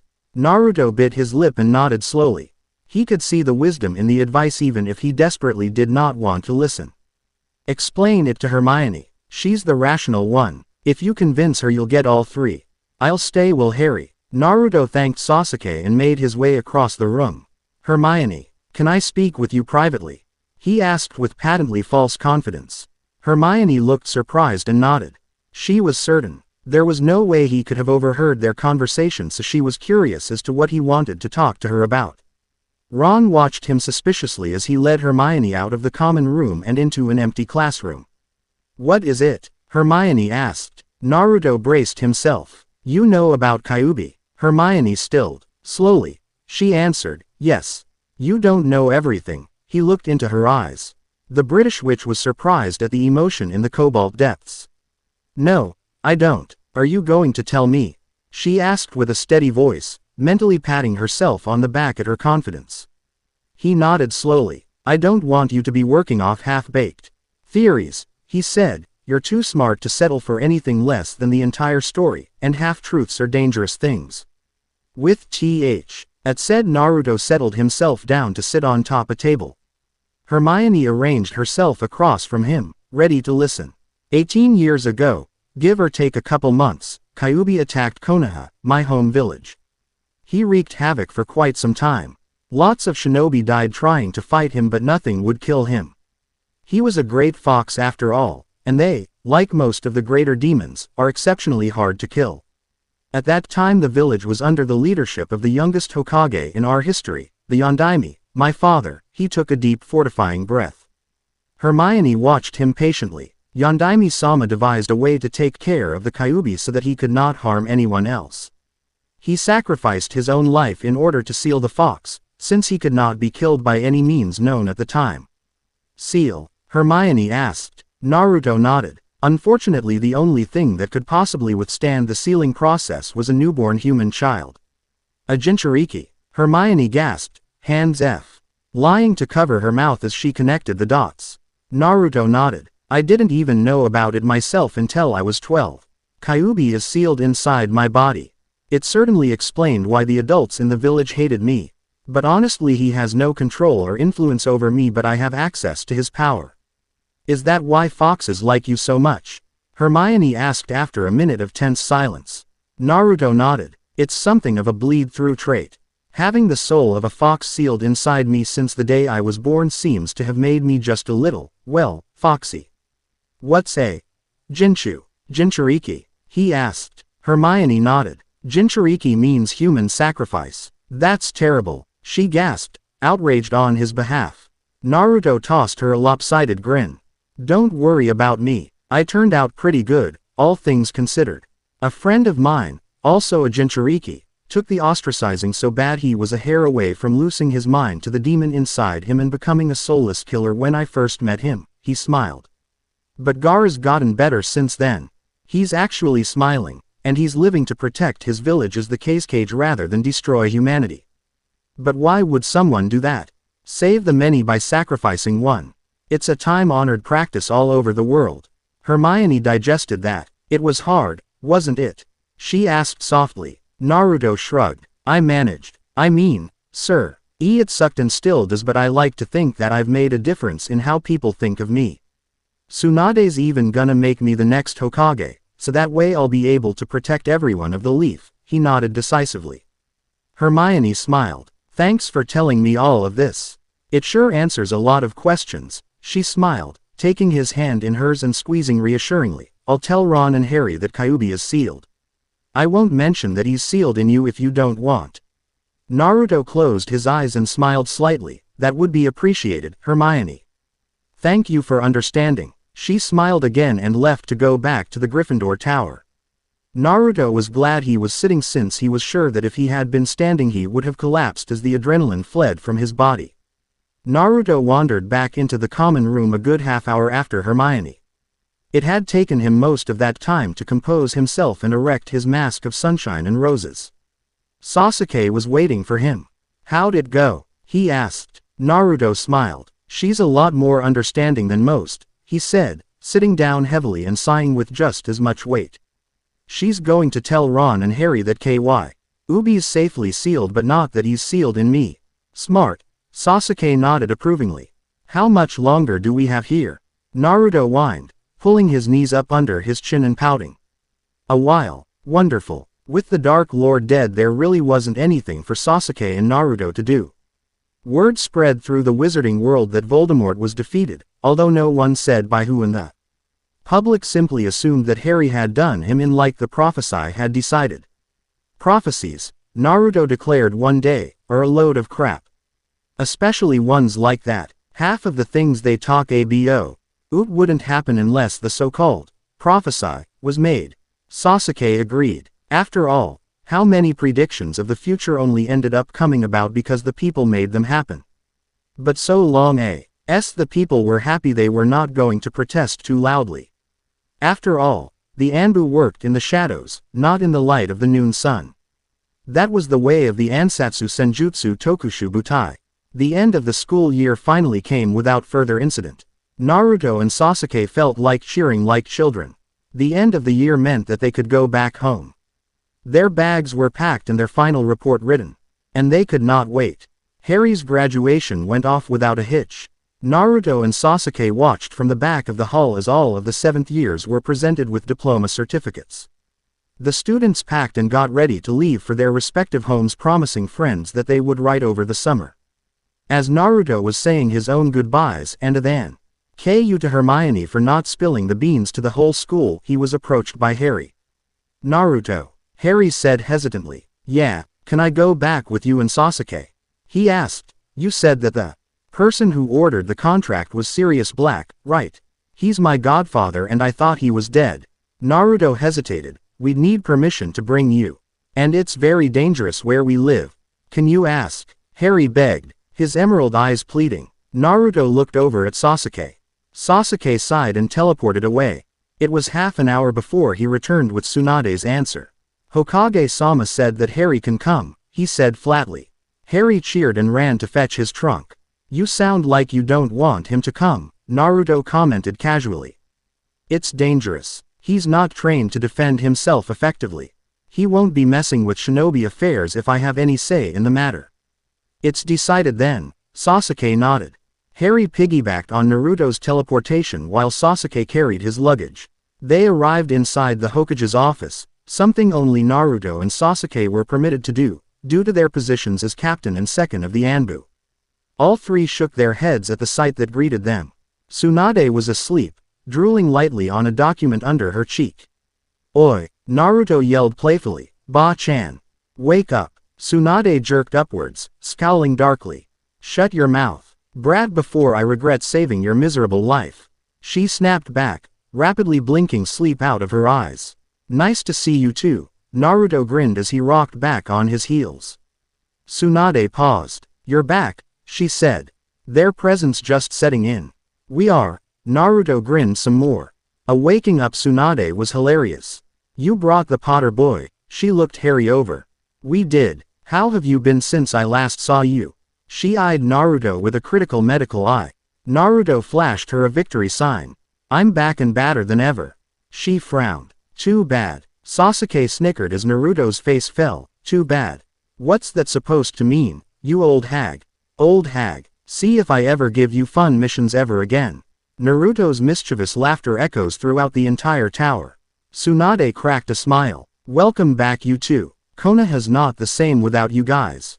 Oh, by the way Sasuke, your fan club has been hounding me about your whereabouts for months now. You should make an appearance. Go shopping or something, it'll shut them up. Sasuke paled, closing his eyes in silent prayer. Harry watched, bemused. Sasuke had a fan club. Did Naruto have one too? And Naruto, you should talk to Iruka. He has been beside himself ever since Sasuke's clone barged in on one of his classes that I was talking to the kids in. Then again, you can't blame him since Sasuke's message was, Naruto's dying and the fox can't help. Naruto shot Sasuke a deadly glare. Will do, Ba-chan. And you, Mr. Potter, what to do with you? She stared at him for a very long minute. Harry shifted uncomfortably. Go with Naruto, she decided. Tossing you in with the Uchiha clan would be cruel and Naruto can find anyone in the village. He should be able to help you look for Mr. Black. Thanks, Harry stammered nervously. Good, now that that's sorted out, get lost you three, she waved them away dismissively. Naruto stuck out his tongue, grabbed his bag and hefted Harry's trunk over shoulder before following Sasuke out of the office. Harry trailed after Naruto, nervous as it set in that he was no longer in Britain. Vested people of varying ages wandered about carrying files, all of them armed to the teeth. Out on the street, the sun beat a merciless tattoo against his skin. Naruto sighed happily. Hey son, he said, looking up, I've missed you. Did you know that you hardly ever show up where Harry's from? It's so cold without you. Harry shook his head, used to the way Naruto talked to objects as if they were alive. Naruto led him through the busy streets of Konoha with practiced ease, waving to people as they went. Harry noted, to his confusion, that hardly any of the adults looked pleased to see Naruto. The younger people, on the other hand, broke into grins and came over to talk. A man a giant dog clapped Naruto on the shoulder. Hey Uzumaki. You're back from that mission now. Yep, Naruto nodded. Who's the kid? He smells like weak chakra. He turned his attention to Harry. Ari stared at him silently through his glasses. Kiba, meet Harry. Harry, this is my friend Kiba and his nin dog. Akamaru. Akamaru huffed congenially and Harry managed a timid hello. Ah, the kid's not going to last with that attitude. Kiba admonished, you gotta be assertive. Speak up, be heard. Harry nodded. What else could he do? Kiba rolled his eyes and gave up on the foreign boy. I gotta go meet my sister, but I'll see you later, right? Sure thing, Naruto promised and waved as Kiba dashed down the streets with Akamaru. Next up came two people with the strangest eyes Harry had ever seen. They were completely white, no irises or pupils, just white. The girl spotted them and blushed a red that rivaled Ron's hair. Naruto-kun, she stammered before passing out into the arms of her companion. Hinata-chan. Naruto looked alarmed. Neji, what's wrong with her? Neji sighed. Good afternoon, Naruto. Hinata-sama was just surprised to see you back. Oh. Naruto calmed down a little, seeing that Neji was not overly alarmed. It is good to have you back, Naruto. I must take Hinata-sama home. Neji sighed. He swung his unconscious cousin into his arms and sauntered off. Naruto waved. What was up with their eyes? Harry asked. Naruto shrugged. They're Hyuga. All the Hyuga have eyes like that. It's their blood limit, he said matter-of-factly. Harry nodded slowly. Okay, come on. My apartment's just up this street. Naruto pointed up a street to their side. Naruto's apartment building was in less than the best repair, Harry noted on their way up. There was no elevator that he could see, which made the six-flight trek a little tiring. By the time Naruto stopped outside a shabby, but well-kept door, Harry was panting. The blonde fumbled around in his pocket for his key. For a second before finding the right set. He inserted the key in and pushed his chakra through the conductor, setting off the right tumblers. The lock clicked open. Dust covered everything. Naruto sighed and dropped Harry's trunk in the tiny living room. He ran a critical finger over the top of his small, short-legged dining table and sighed again at how much cleaning he would have to do. I'll have see if Sakura-chan or someone has a futon I could borrow for you, Naruto apologized. Harry nodded, not knowing what a futon was. Sorry, the place is so small. I've never had anyone over, so they never noticed how cramped it is with two people. It's not that small, Harry protested politely. I'll see what I have in the way of food, Naruto said, changing the subject. He started opening cupboard doors, not even bothering with the refrigerator since he had emptied it of everything perishable before his last mission. He pulled out some flat packages with bright pictures of a steaming bowl and modern-type kanji. What's that? Harry asked. This, Naruto flashed one of the packages, as instant ramen. The food of the gods. Harry stared at him. Naruto sighed, nuzzling the package and cooing endearments. You have no idea how much I have missed you. The search for Sirius Black did not take long. Naruto tracked the British wizard down with 2 days, and most of that time was spent making sure Harry did not get killed. Not too difficult since the boy was on high culture alert and as such was unconsciously exceptionally careful not to make any missteps. Harry had taken to wandering around the village whenever Naruto was away, which was surprisingly often considering he had just returned from a long-term mission. He was constantly being called over to the Hokage Tower by Tsunade. Sasuke and Naruto's other friends had mentioned, back at Hogwarts, that Naruto was being trained to take over for Tsunade. Harry was beginning to see what that meant. Naruto had almost no spare time. Yet he still managed to locate Sirius for Harry. How he managed that he did not say, but Harry was thoroughly amazed nevertheless. When Naruto had time to tell Harry the news, Harry was overjoyed.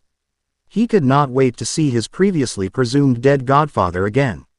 Unfortunately, he had to wait for the next morning before Naruto had time to bring him to Sirius's apartment. According to Naruto's sources, Sirius had appeared in Konoha about the same time Harry said he fell through the veil in the Ministry of Magic building. Since then he has been working at a bookshop and doing odd jobs.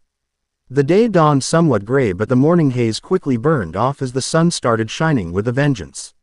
Harry could not understand how Naruto could dress in a full, multi-layered outfit in the heat, but Naruto just waved his amazement away, saying casually that it was still cool out considering the time of year.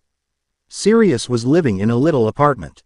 Naruto called it a 3-tatami apartment, saying that the name come from the amounts of tatami mats it took to cover the floor. Small. Harry knocked on the door. There was a shuffling sound and the lock clicked open. Harry? Sirius asked, surprised. Harry was surprised as well. His godfather was looking so much healthier since the last time they had met. Sirius, Harry started. I thought you were dead, Naruto smiled. What a touching scene. Harry ended up moving in with Sirius, to Naruto's delight. His little apartment was larger than Sirius's 3-tatami affair, but it was still too small to be sharing comfortably. Especially for a high-level Anbu whose work hours were irregular at best and insane at worst. When they were asked if they would like to return to England, Harry said that he would like to stay in order to learn how the shinobi constructed their jutsu. He submitted a request to the Hokage asking that he be allowed admission into the Ninja Academy. His request was granted, thanks to a little interview and a joint nomination from Sasuke and Naruto, neither of whom could see any harm in it. So Harry began classes the next month with the first-year students. Naruto dropped by every once in a while, sometimes dragging Sasuke along with him, to check in on the boy wizard. Not even half a year later Tsunade stepped down as Hokage and named the small, blonde Anbu captain as Rokudaime Hokage. What happened after that is another story for another day. Needless to say that while a happily ever after is a rarity, they managed to live in relative peace for at least a short while. But peace never lasts, which is probably a good thing considering the fact that this story is about shinobi and even they need to be employed.